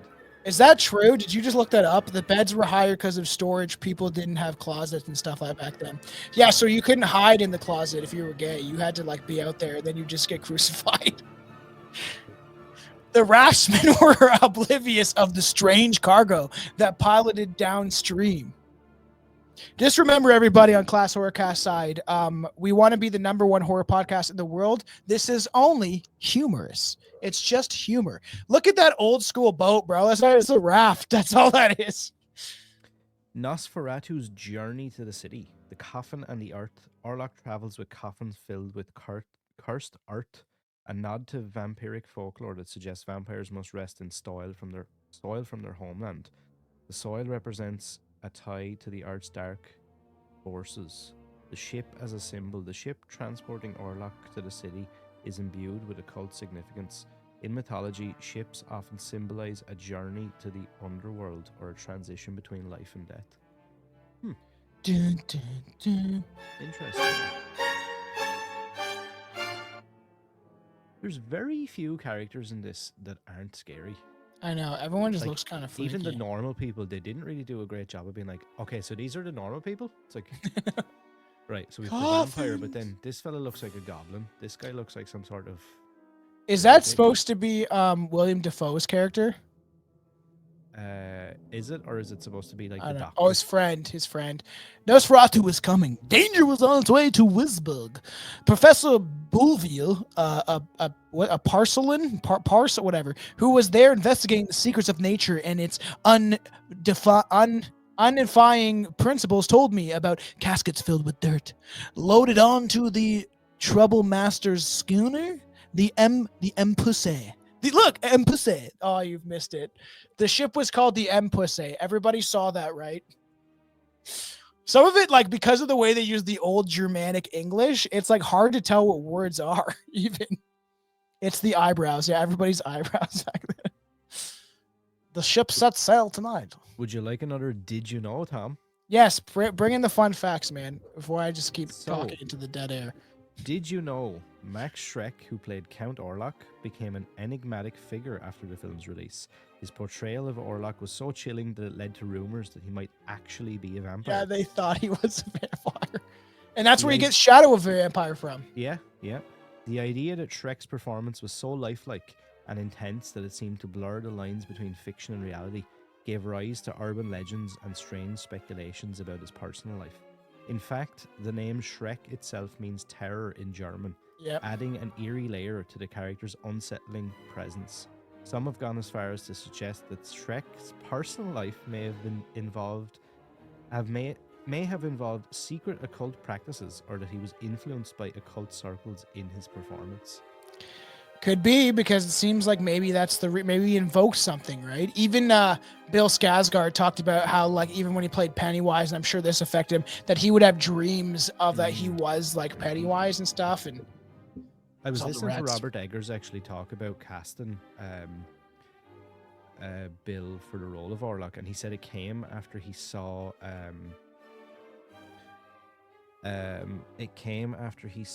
him in, I'm assuming it's the First Date movie, but Yeah, remember where he plays Pennywise as like a human? yeah. He's not like in the clown form, but he still like looks all freaky and his hair is all over the place. Mhm. He was like, the minute I saw him as that, he was like, instantly I knew that he was Count Orlok. I should note that in those, says Professor Bouvier, was the teaching of his students about the dreadful methods of the carnivorous plants, one view with horror and mystery workings of the nature. Whatever, sure. I appreciate everybody tuning in, loving this. We're having fun. That's the whole point of this. That's why I want to do this. I was very excited to do this because it's just fun to watch logs, especially on a silent film, because we don't really need to pay attention to what's being said because it's just written there. So I'm not allowed to call them fun facts anymore, am I? So then what Because am of I gonna Billy. call 'em? Call them factoid fun times. No, sure. Whoever's so clever to say that there now that I can't use that, they have to come up with something. Okay, everyone, what are we calling this? Yeah. Yeah. Did you know? Knowing is half the battle. G.I. Joe. Would you like to hear about the curse of Nosferatu? Yes, that'd be cool. So several individuals associated with the production of Nosferatu experienced mysterious or tragic deaths, leading to the belief in a curse. Among the more famous tragic stories was actor Gustav von Wangenheim, who played Hutter, died name. under tragic circumstances, with many claiming it was directly related to the film's dark legacy. Director F.W. Murnau died in a car accident in 1931 at the age of 42. Just as he was reaching the peak of his career, some believe the accident was a manifestation of the curse, particularly as it occurred soon after he had been working on a series of occult-themed films. Of course.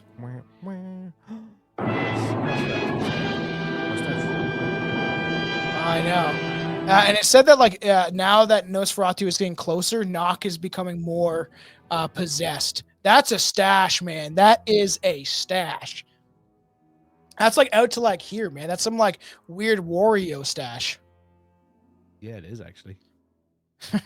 So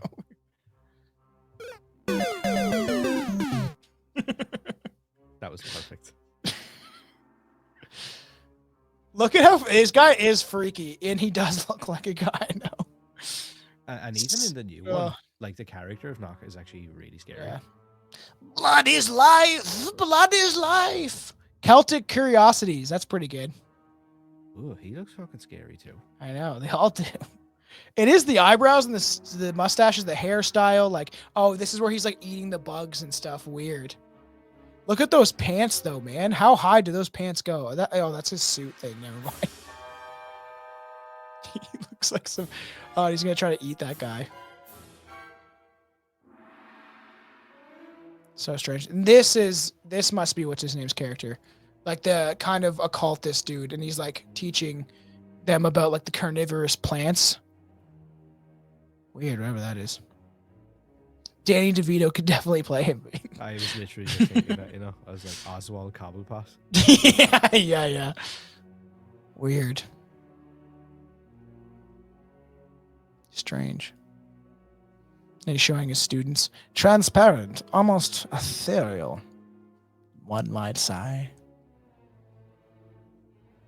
Yeah, like you mentioned before, actually. So, Max Schreck's name, his terrifying performance, and the rumors about his personal life led to the suggestion that he might have actually had occult connections or a vampire-like influence on the film. In fact, this rumor reached its peak in the year 2000 with the film Shadow of a Vampire, which fictionalized the making of Nosferatu and suggested that Schreck was in fact a real vampire hired for the role of Count Orlok. Lucky little facts. There you go.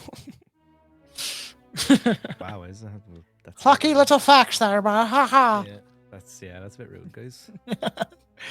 You can't take away me lucky charms. Can't take away me lucky facts. Some also speculate that Murnau, in his pursuit of realism and psychological depth in his Nosferatu movie, might have incorporated secret rituals or mystical symbolism into the making of the film. Though there is no direct evidence to confirm such claims, the mystery surrounding the director and his involvement in these practices always have kept the myth alive. Yep. So now this is the scene where Ellen she's on the beach and just looking out for her beloved, wishing that he would come home soon. And like in the new one, the aesthetic look of a lot of the shots are very beautiful. Gothic looking. It's pretty awesome. What's that game? Bocce ball. No, I'm just kidding. Cricket. Isn't it cricket? Is it not cricket? No, it's not cricket. That's with the baseball bats. That's with the I can't think of this. Someone in the chat. Why can't I've played it before. Is he just shitting? Oh man, I could have said something, but I won't. Jerk off. No. Something about some people. Never mind. I'm not gonna bring it up. Croquette. That's what it is, croquette. Some of those backyard games are fun. Remember, like lawn darts, and then they had to change them because literally people were putting them in people's heads, like to throw it, and then it'd be like stuck on the side of a guy's head. You ever seen those videos where they're playing darts and then like the one kid gets hit in the head and he like turns? I'm like, holy. That's like my worst nightmare. I was like, don't stand by the dartboard, man, especially when you're drunk. The T is silent. Crooked? Isn't it crooked? Croquette. I can't see the spelling of it even, so I don't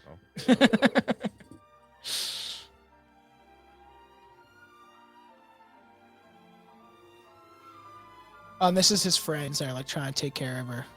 What are you doing out here all alone?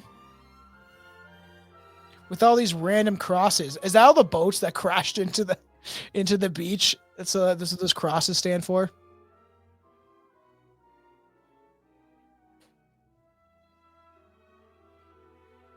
My darling, dearest, do not be troubled that your beloved is far away.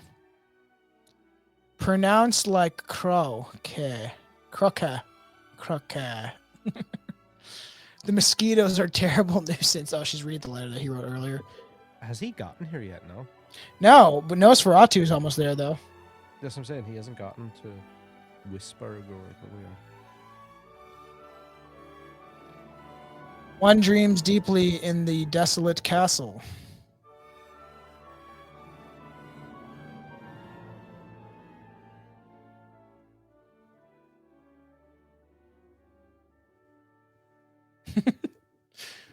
Runs away with the letter.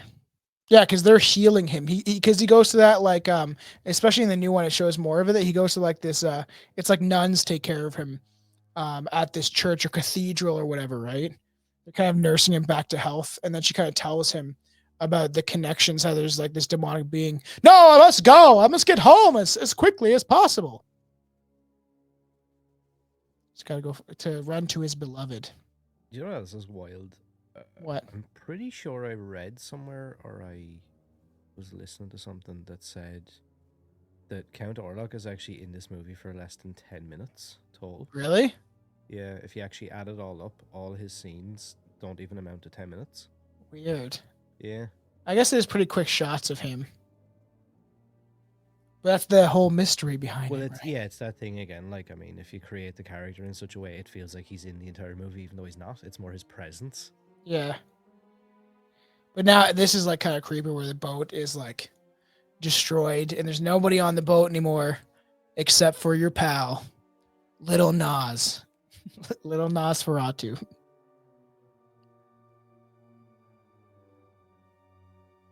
Finally making his way back to Ellen. You got any more Gaelic gems? Yeah, I guess. The swarming rats that accompany Orlok invoke the Black Death, which medieval societies often attributed to supernatural or occult forces. This ties the vampire to the archetype of a bringer of chaos and death. Yes. Orlok's influence over the city once he arrives reflects an occult idea that darkness spreads like a contagion, infecting the collective psyche. Bits of old Irish wisdom. Ye old Irish wisdom. A plague epidemic has broke out in Transylvania, in the Black Sea, ports of Varna and Gala, whatever. Masses of young people are dying. All victims appear to have the same strange wounds on their neck, the origin which is still a mystery to doctors. The Dardanelles have been closed. What the fuck does that mean? And the ship suspected of carrying the plague. And this was a lot of, and like I said, the fears have tied into the warfare and how you would see your friend get shot. It's all chaos. You look over 5 minutes later, and there's rats gnawing at his ball sack. You know what I mean? That it was probably pretty horrifying in the trenches in warfare. I couldn't imagine. And now he's getting more the character of Nock as he's in prison. He's feeling his presence coming closer and closer. It's kind of like calming music for it. It's not really ominous. Yeah, it's weird, isn't it? I was literally just thinking that. I was like, the switches of some of the music. But I do know. There wasn't an original score or whatever. There's something weird about that. I don't even know if this is the where, original like, there was only certain parts, and then they had to, like, they just filled in pieces where there was no audio with, like, classical things and just kind of put them in there. Yeah, that's what I heard. That they were like the original score they don't really have. Aaron should be able to see your chats. How do I? You just go to comments. Can you not see it? It should be connected to everyone.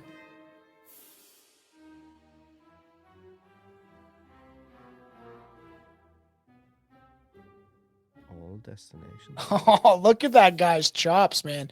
Those are mutton chops. Oh, so we're still on the boat. A solar has taken ill below deck. He's delirious. Yeah, so this is when he starts, like, the illness starts breaking out with the boat.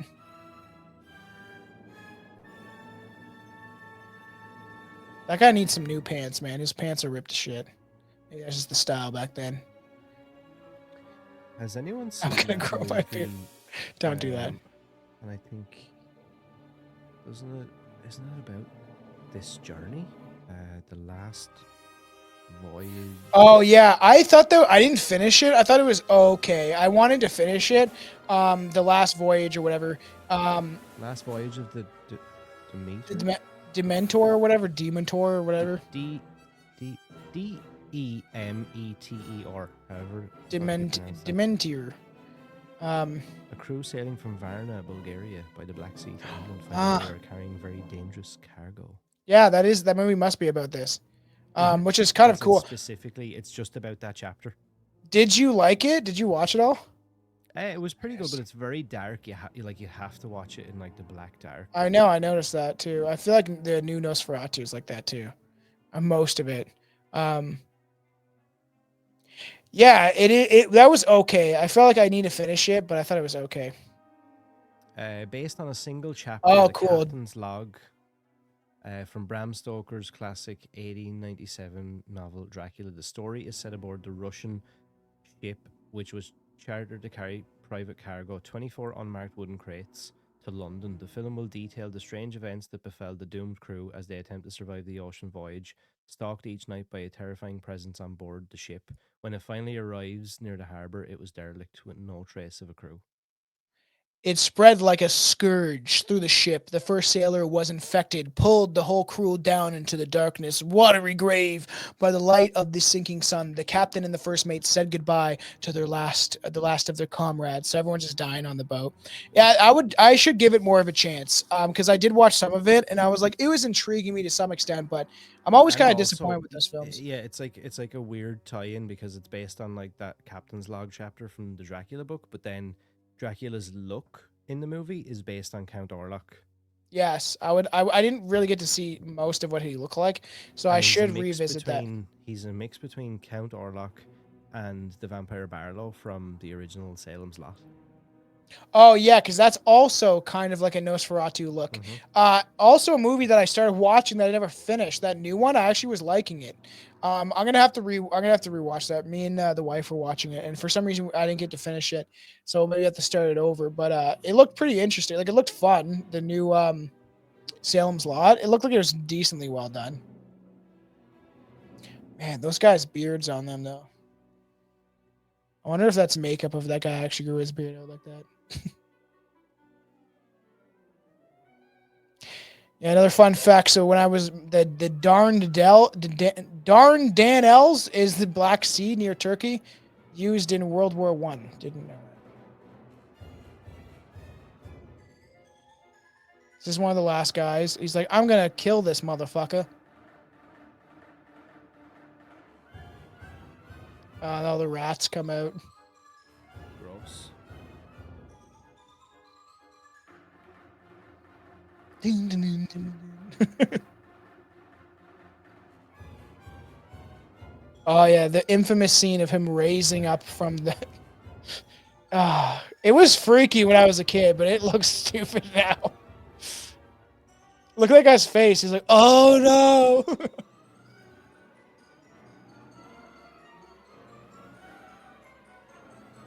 This guy with crazy mutton chops, he definitely knows how to steer.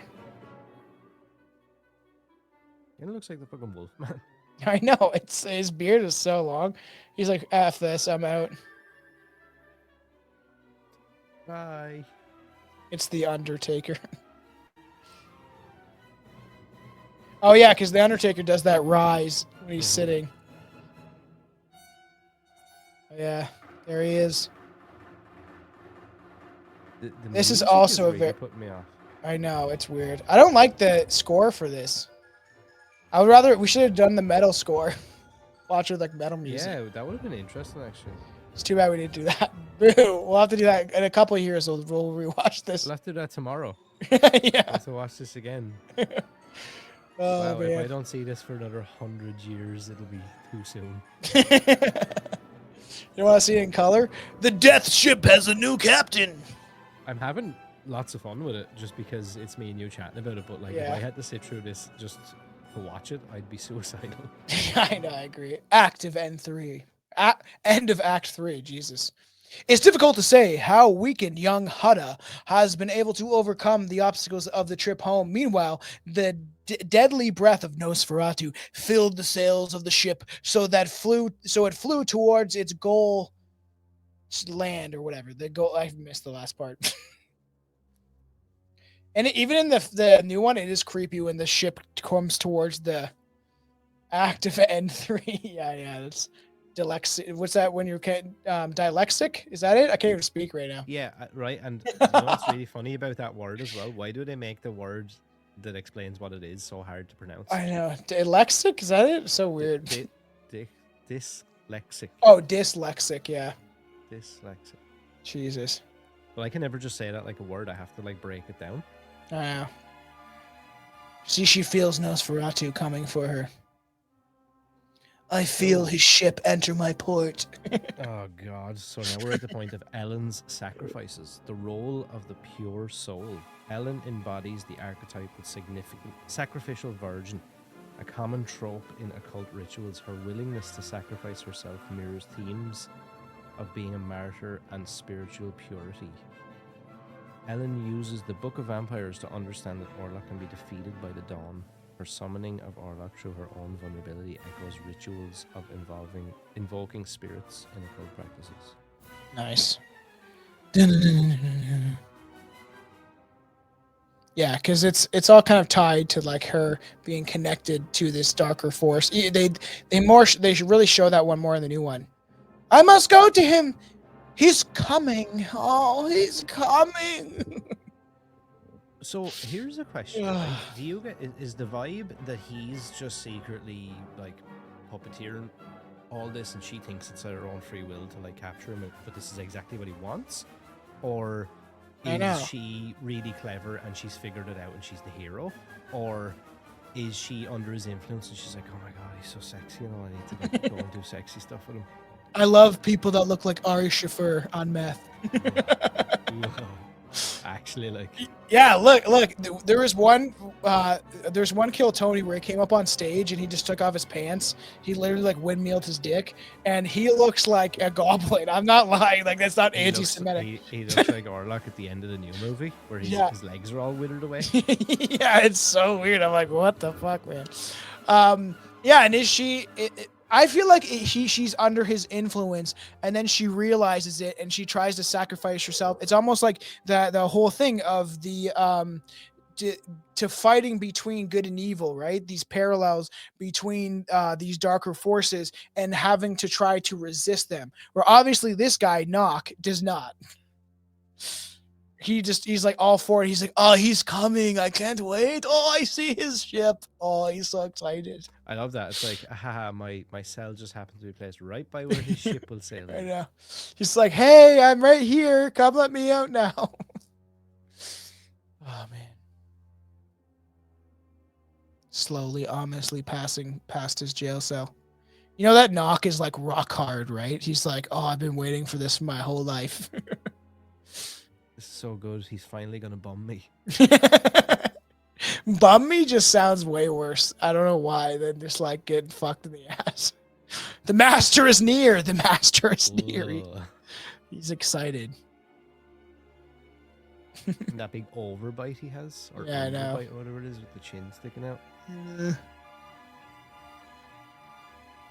This guy's just as creepy as Count Orlok. It'd be funny if this guy was like 25 and they just put him in like some weird makeup. Oh god. Oh. Oh man, some I'm of not these. sure about that. Yes.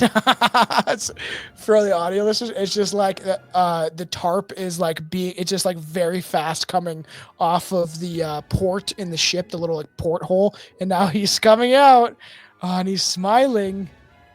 This way, it is pretty bad. Look how he It's weird though, because right, they go between being able to shoot him really well, and it looks like creepy and unsettling, and like it seems so timeless. Like even when I see it in just pictures, clips, and like you'd see like these kind of music video things where they'll have all these horror characters popping up on screen, and there's such iconic ones of him, and then there's other ones where he just looks like outright goofy, and I'm like, who? If you were able to shoot this, and then 10 minutes later you put a piece in the movie that looks like this, where he looks like something off of a cereal box. Yeah, it's so bad. Some of it, I'm like, Jesus. I have wondered for a long time why it was said that Nosferatu took his coffins with him filled with shit. That's what it looks like. Filled with dirt. I have surmised that vampires can only draw their shadowy strength from the cursed earth in which they were buried. Lord of the Ginger Canadian said, I want the whole movie in 2x speed. Yeah, I agree with that. That'd be. Oh, that would have been funny. If the whole thing was just sped up. I know. I should have done that. I didn't know it like how drawn out it might be, but like it would been hilarious looking to watch them all. You could have just played the Benny Hill music in the background. I know. I guarantee there's a version of that somewhere on YouTube. I took this from like an archive site. That's literally where I downloaded this from. That's also where I found Europa: The Last Battle. Now he's carrying his coffin with his unworldly strength. You know what I mean? Like that's the whole idea. Is he's supposed to be like strong? Look how weird that looks, though. Oh my god! So I And a typed bat in flew. Nosferatu B, and the first thing that comes up is Nosferatu Benny Hill.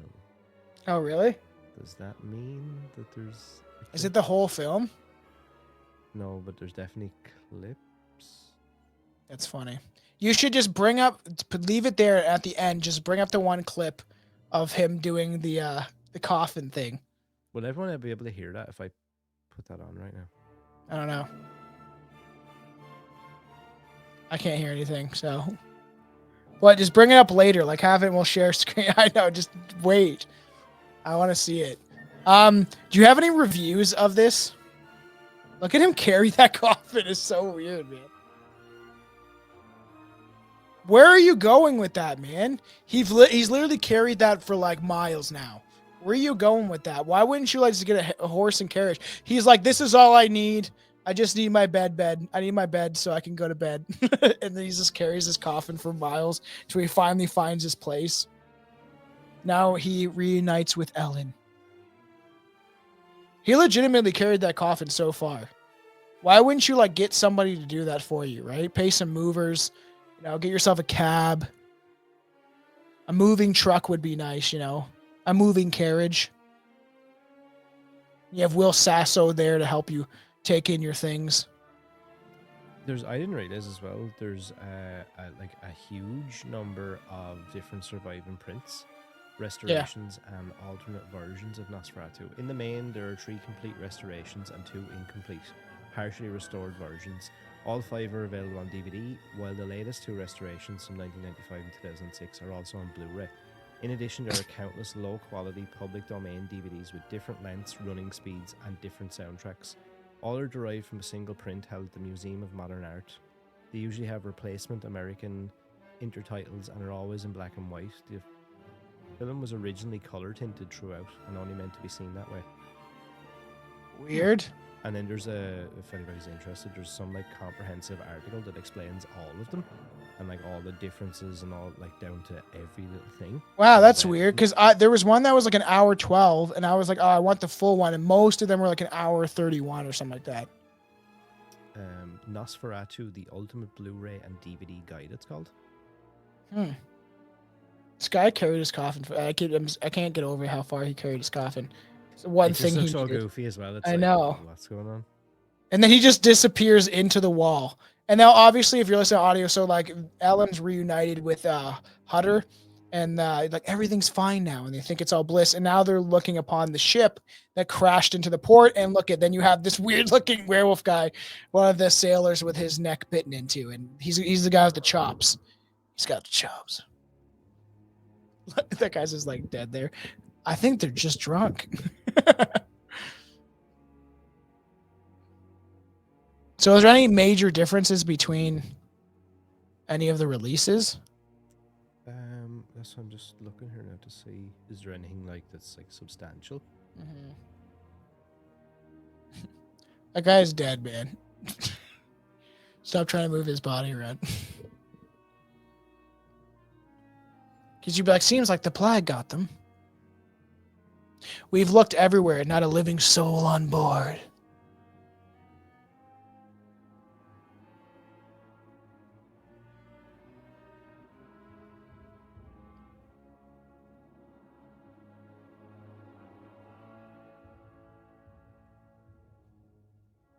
Dun, dun.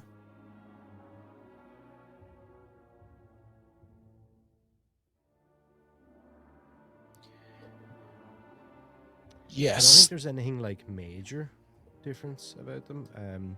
In 1993, Jeff Forrester from USA Networks produced new copyrighted versions of mainstream silent films with exclusive scores and new intertitles. All but one were in black and white. There were 7 in total. They were aired on the Sci-Fi Channel during Christmas holidays in '93 as part of the Sci-Fi Channel's Silent Cinema Marathon.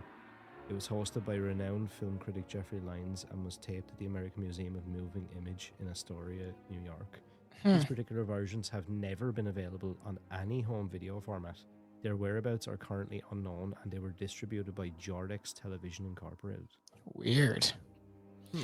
So before Bela Lugosi ever donned the Dracula cape, there was obviously Max Schreck, pointy-eared Count Orlok, the villain of the 1922 German silent film Nosferatu: A Symphony of Horror. It is recognized as one of the greatest horror movies ever made, and inspired the him revamped version starring Bill Skarsgård as Orlok, William Dafoe as the Van Helsing like character, and Albin, that was his name, was taken from Albin Grau or whatever the guy that made it. So kind of interesting fun fact. They clearly ripped off Bram Stoker's novel. Bram Stoker or Bram Stroker? I used to say Stroker, and then Anton kept correcting me. So the film renowned, so this is the expressionist style. Grau served as the movie's artistic producer, designing everything from the sets to the costumes to Orlok's makeup. The second edition of the book includes 18 atmospheric black and white illustrations by Hugo Stingprag. Grau said images had a huge influence on the Nosferatu like concept and stuff. Interesting. Yeah, so when they started doing stop motion photography, that's like a lot of the like lifting the coffin off the ground. Stop motion animation made this possible by rapidly showing a sequence of still images in which the lid moves closer and closer to its final resting stop. They're just looking at all these like weird, I don't know what the hell they're doing. Dun, dun, dun.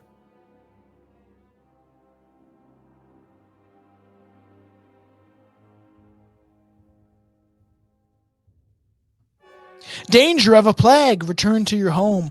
Bolt all the windows and the doors.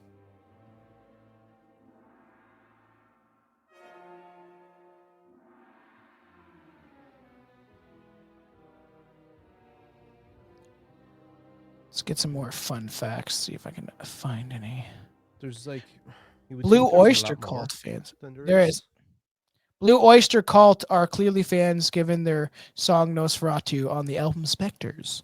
An entire faction of vampires, the Nosferatu in Vampire the Masquerade, were clearly designed along with original Count Orlok lines. There's like festivals too, where they like do dinners and dress up like Count Orloks and stuff like that. I saw that. That's really weird. That's pretty strange. Look at this guy's like bum bum bum. He plays the drums and he's like, hey, everybody, listen the fuck up. There's a plague, okay? You better fucking get inside your house. Don't let rats in your house.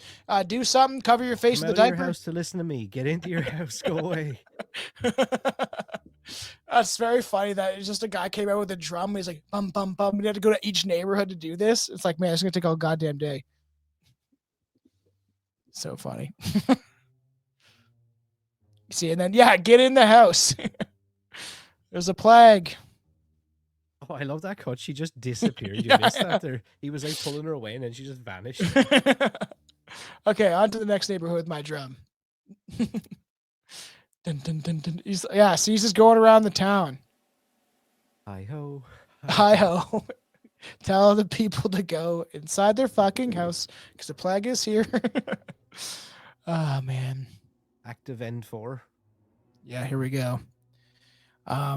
It's pretty. I don't know. It's such a weird film. We should have sped this up a bit, but it's still fun. I'm enjoying myself. I'm trying to find some more like interesting fun facts we haven't covered. Though. Yeah, some of it. Yeah, for sure. Trying to find some more like little cool fun facts.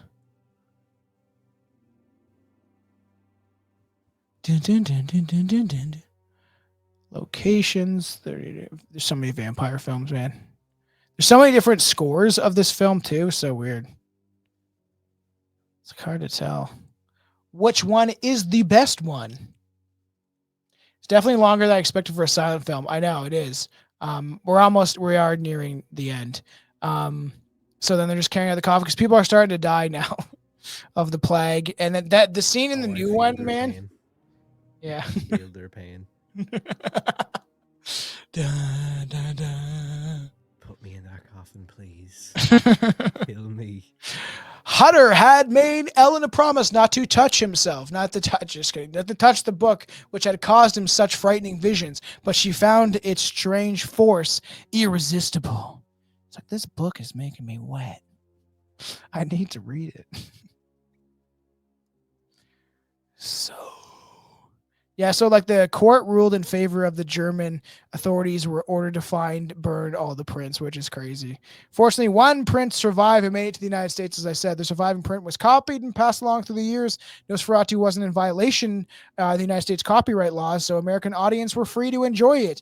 When she heard about it, Bram Stoker's wife, she was quite upset. According to a 2019 article, How Nosferatu Ripped Off Dracula became the success story.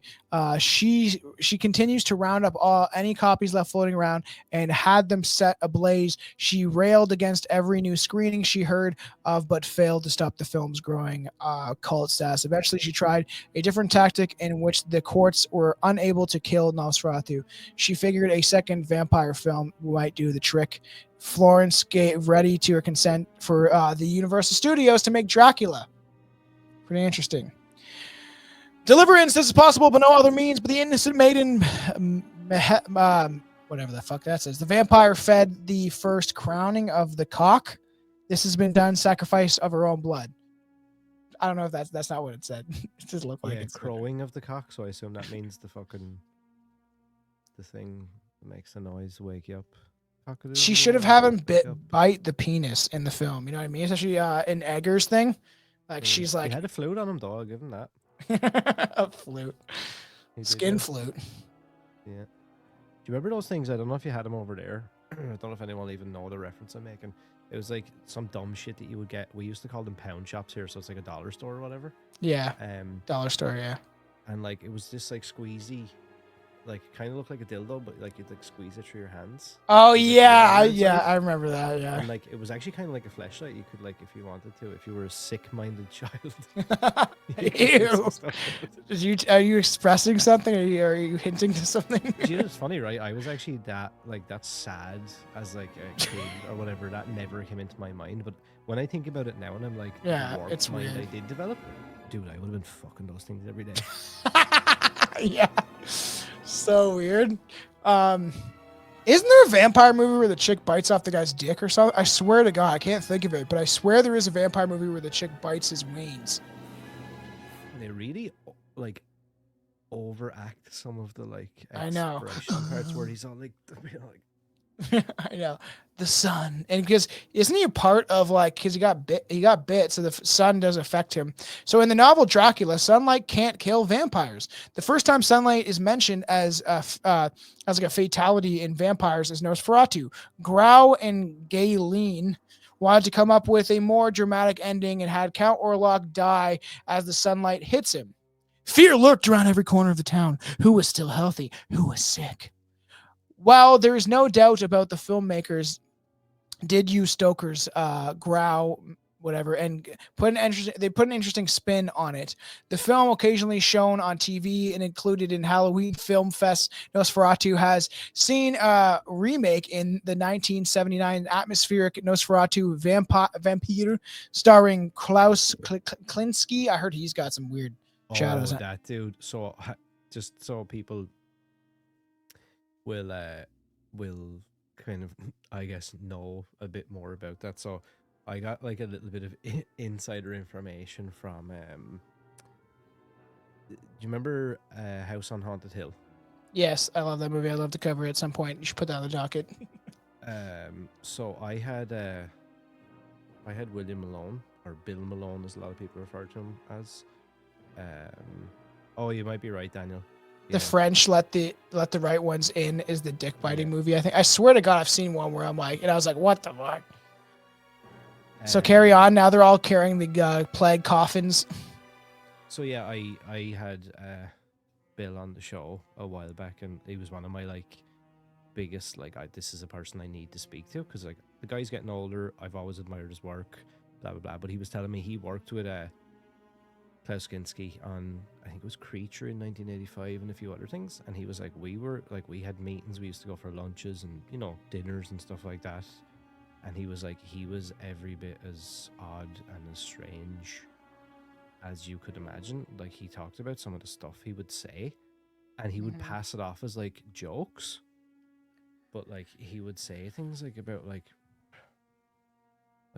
raping people and like, What is this, dude? Klaus Kuklinski was so difficult that one of his producers plotted to kill him for insurance money. yeah. Kuklinski, who died in 1991, had a well-deserved reputation for being a difficult. That was a Cutting everyone. Oh well, the movie almost stopped. We are starting fights, sowing discord, and being a bad team player. People saw him. He fled from the house. He strangled the god. So obviously they're talking about Knock, I think. Weird, dude.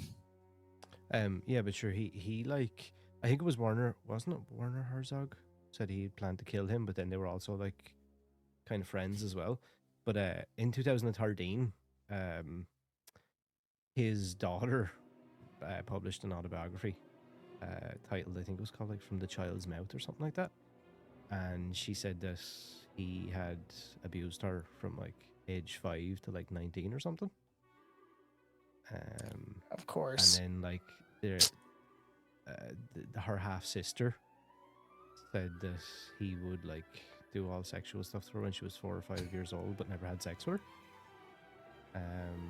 This is quite funny. Of like, Knock is on top of the roof and they're throwing rocks at him, and he's like dodging the rocks and he's throwing rocks at them. So weird. It's kind of creepy, actually. Yeah, I heard. So this is for everybody who's listening and watching. I'm talking about Klaus Kuklinski. That's the guy that's like in the remake, the 1979 version, in Germany, and like supposedly he even said that he also described himself as a prostitute, would do anything for money, pretty much accepted any role, whatever the price. It was he would meet with the highest bidder. People are like, oh, he thinks he's such a great actor. I don't know. I have to rewatch that one. I watched a bit of it. It was going live on YouTube, and it looks pretty terrible. I think Klaus Kinski himself was a brilliant kind of character actor. He was very good, but he was definitely like mental. Here's one from Reddit. In My Best Fiend, a 1999 documentary about Kinski, Werner Herzog claimed that Kinski had fabricated much of his autobiography and told of the difficulties of their working relationship. In the same year, director David Smoller released a short film entitled Please Kill Mr. Kinski, which examined his erratic and disruptive behavior on the set of the 1986 film Crawl Space. The film features behind-the-scenes footage of Kinski's various confrontations with the director and his crew, along with the director's account of the events in which he claims the producer offered to murder Kinski for his life insurance money. In 2006, Christian David published the first comprehensive biography of Kinski based on newly discovered archived material, personal letters, and interviews. Yeah, like the dude was supposed to be, that might be like a cool little famous dead thing, because he was supposed to be, from the stuff that Bill Malone told me, the guy was psychotic. You could be out for lunch somewhere and he'd just talk about raping his daughter. That's fucked. And then laugh and be like, haha, I'm only joking. What do you think I am, a lunatic? He wasn't. This from Reddit. He wasn't a genius. He was a violent psychopath that just happened.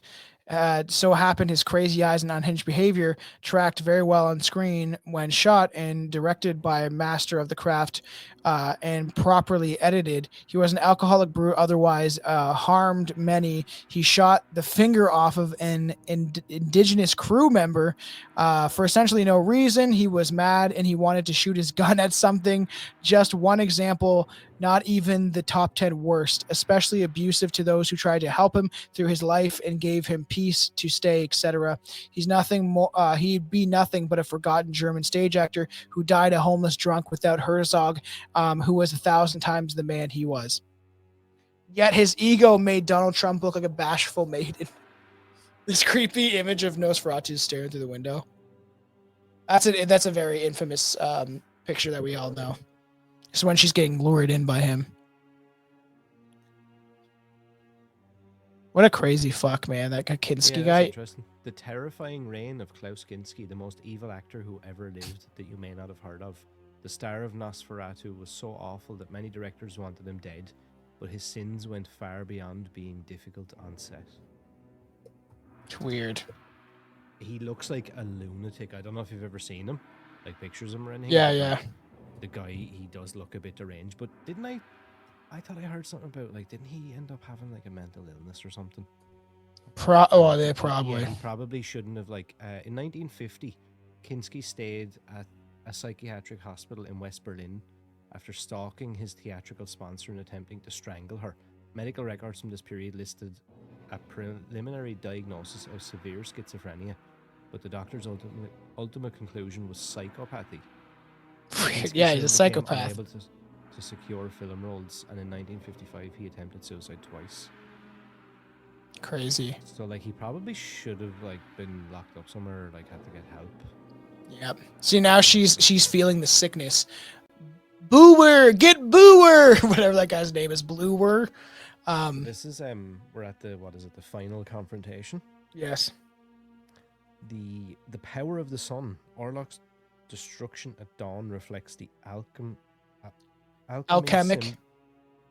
Symbolism of light conquering darkness. In occult traditions, sunlight often represents divine truth or the ultimate purification. The vanishing of evil. Orlok's death leaves behind no trace, reinforcing the idea that evil is transient and can be banished through spiritual resilience. Weird. So just for yeah, he's coming up the stairs. The infamous ending. It is creepy. We all know that scene. And his shadow leering. This is cool. Like, for the time, I'm sure these effects freaked people out. Like, I couldn't imagine. You know how they have the small little theaters, especially some of the more grandiose theaters. This would have been at a time when they were starting to develop some of those really big stage theaters that they used maybe for operas and stuff like that, and they'd play like movies too. So this would have probably freaked people out. Top 10 baby names of 1922: Mary, Dorothy, Helen, Margaret, Ruth, Betty, Virginia, Mildred, Elizabeth, John, Robert, William, James, Charles, George, Joseph, Edward, Richard, and Frank. Life expectancy at this time of this film shooting was males were 58.4 years, females were 61. Interesting. The figure of the vampire as the master of shadows. Vampires in many occult traditions are tied to the manipulation of shadow and light. The exaggerated shadows in Nosferatu serve as a powerful visual representation of this theme.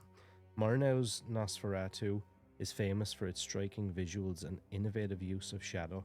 The film employs a strong contrast between light and dark, creating an atmosphere of dread and foreboding.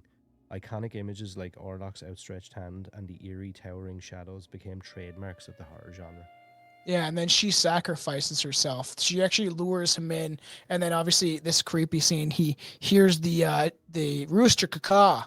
Obviously, that's the symbolism why they show the rooster of going caw. Then he's like, "Oh fuck, man, are you serious?" In his head, there is he like, "You bitch." Yeah, I know. You cunt. Fuck. When you said cock, this is not what I thought you meant. Yeah. And this is where you like not got caught again after he like went on his rampage throwing rocks at people from roofs. The master, and he's obviously screaming towards the prison cell. I can't get my bumming. I can't get over Sharon. That's your nickname, Sharon. And then they're trying to drag him down from looking out the window.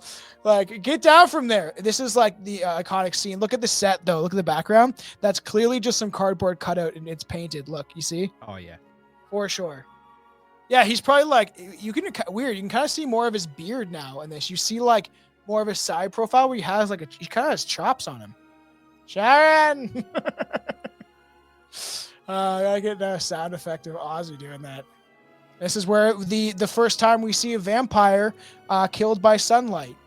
I just think they didn't have time to like do this epic death, so they're like, "Oh, we'll just make him disappear." But at the time, this was freaky, and people did find this pretty like probably scary and cool. Like, "Oh wow, look at he disappeared," and then he's just smoldering on the ground. And this guy, look at his face. He's like, "Shit." Look, Aaron. Do you think he's concerned?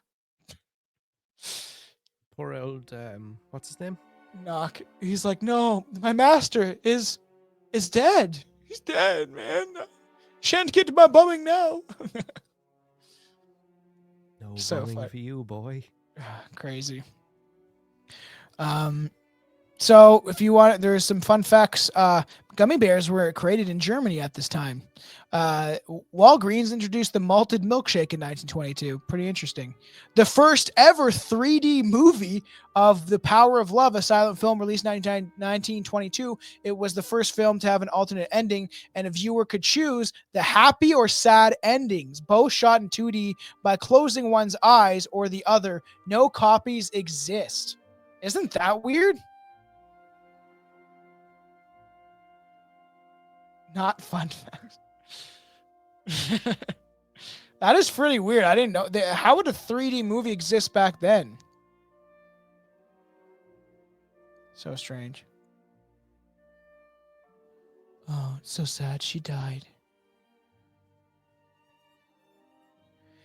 This is the year that the Union of the Soviet Social Republics were created.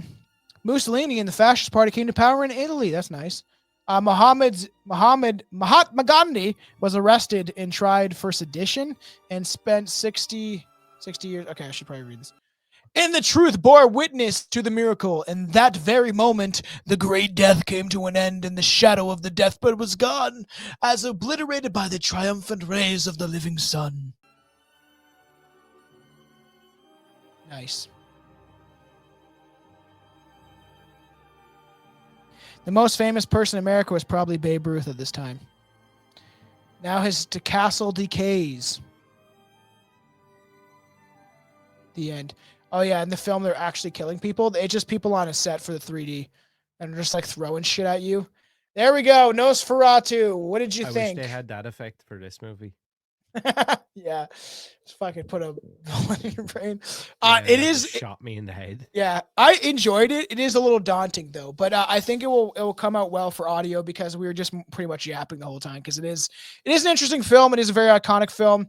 I am glad that we were able to do this and to cover this this film for once and have people kind of enjoy it and watch along with us.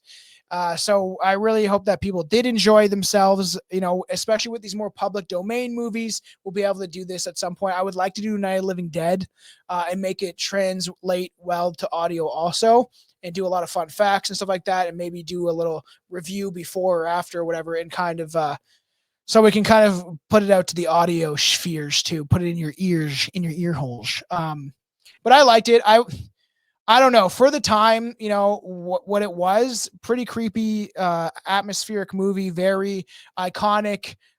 You know, if I was going to see this in a German theater at the time or whatever, if I wasn't prostituting myself during the Weimar Republic because nobody had money, I would give it maybe like a, you know, like 7, 8 because it was creepy. Now, I don't know. It's like people are going to probably hate me, but it's kind of a boring movie to some extent. It's very iconic. I understand that, but it's like a 4 or 5, right? Like I'm not going to watch this again for a long time. Are you going to bring up that? I'm going to give it like a 1. Wow. Swear to God. And this is all I have to say, but I just want to end on this.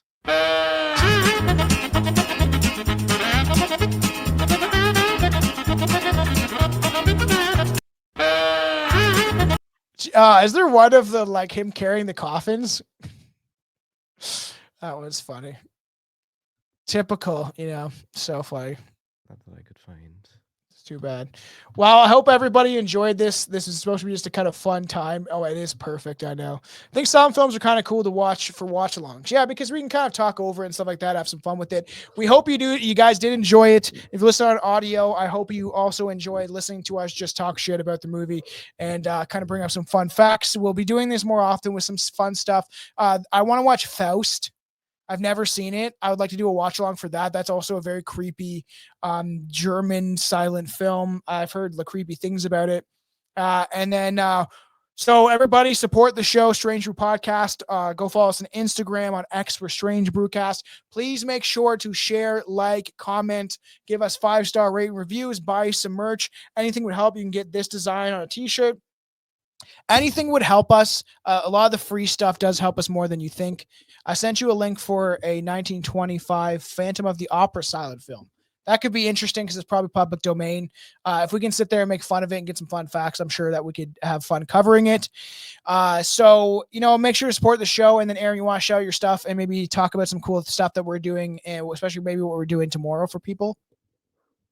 Yeah, well, First Class Horror on Instagram is probably the best place on social media to follow us on that side. But we're also on X, YouTube. I'm on that Slasher app. I'm on Blue There's a Sky. slasher app. Yeah, it's actually What? really good. I'm What is it? on. I don't understand. It's literally like an app for like horror movie. It's Oh, all that's horror cool. movie related content. Huh, that's pretty cool. I didn't know that that So I'm on existed. that. Basically any social media that you can find, TikTok, anywhere like that. Yep. So definitely do support that. Like Tom said, if you're able to buy a T-shirt or you're able to sign up to the Patreon for like, I think it's like €2 a Yeah, month or mine's like something like that for $3. mine. It's just one tier for now. Yeah, so like if you're able to do that, that's fantastic. But if not, we would just appreciate any of the free stuff, likes, shares. Just go and follow us on everything and just jumping in and out of these live streams or commenting on a post or whatever. That's enough for me, to be honest with you. Unless you're like a millionaire or something, you want to give me a lot of money, I'll Yes. gladly take it. Sponsor us to Um, make a movie. I'll make you a wild one. but yeah, other than that, tomorrow, as of Sunday, the 2nd of February, we're going to do like a kind of a little impromptu 1 hour long, maybe even less, kind of live stream episode talking all about Scream. Tom is already kind of in his Ghostface robe there, just talking Yes. about Scream 7 and all the different theories. And there's Yeah, so it'll many be a new fun little stuff that he's back 45 in. minute hour episode where we're just going to talk about some of the theories about what could happen in the movie. I'm very excited. I've always liked the Scream movies, and people that haven't seen them, the first one is, I think, phenomenal. I think it's like one of the better Mhm. horror films out there and gave a new spin on the whole idea of the slasher film. So, yeah, I everybody agree. support the show. Yeah, sure. Aaron showing off his tattoo. Everybody support the show. I would appreciate it a lot, especially if you've gotten through this on audio. I'm pretty sure probably be a fun thing to listen to while you're driving in your car or whatever. I don't know. Just Anyone don't who go. got through this full episode on audio, go to Strange Brew Podcast, and Tom is giving away free merch to everyone who gets to the end of the episode. All I'm right. not doing that. I can't Peace, afford that everybody. shit. Bye. I can't afford it. 5-star rating reviews, do all that good stuff. We will see you guys later.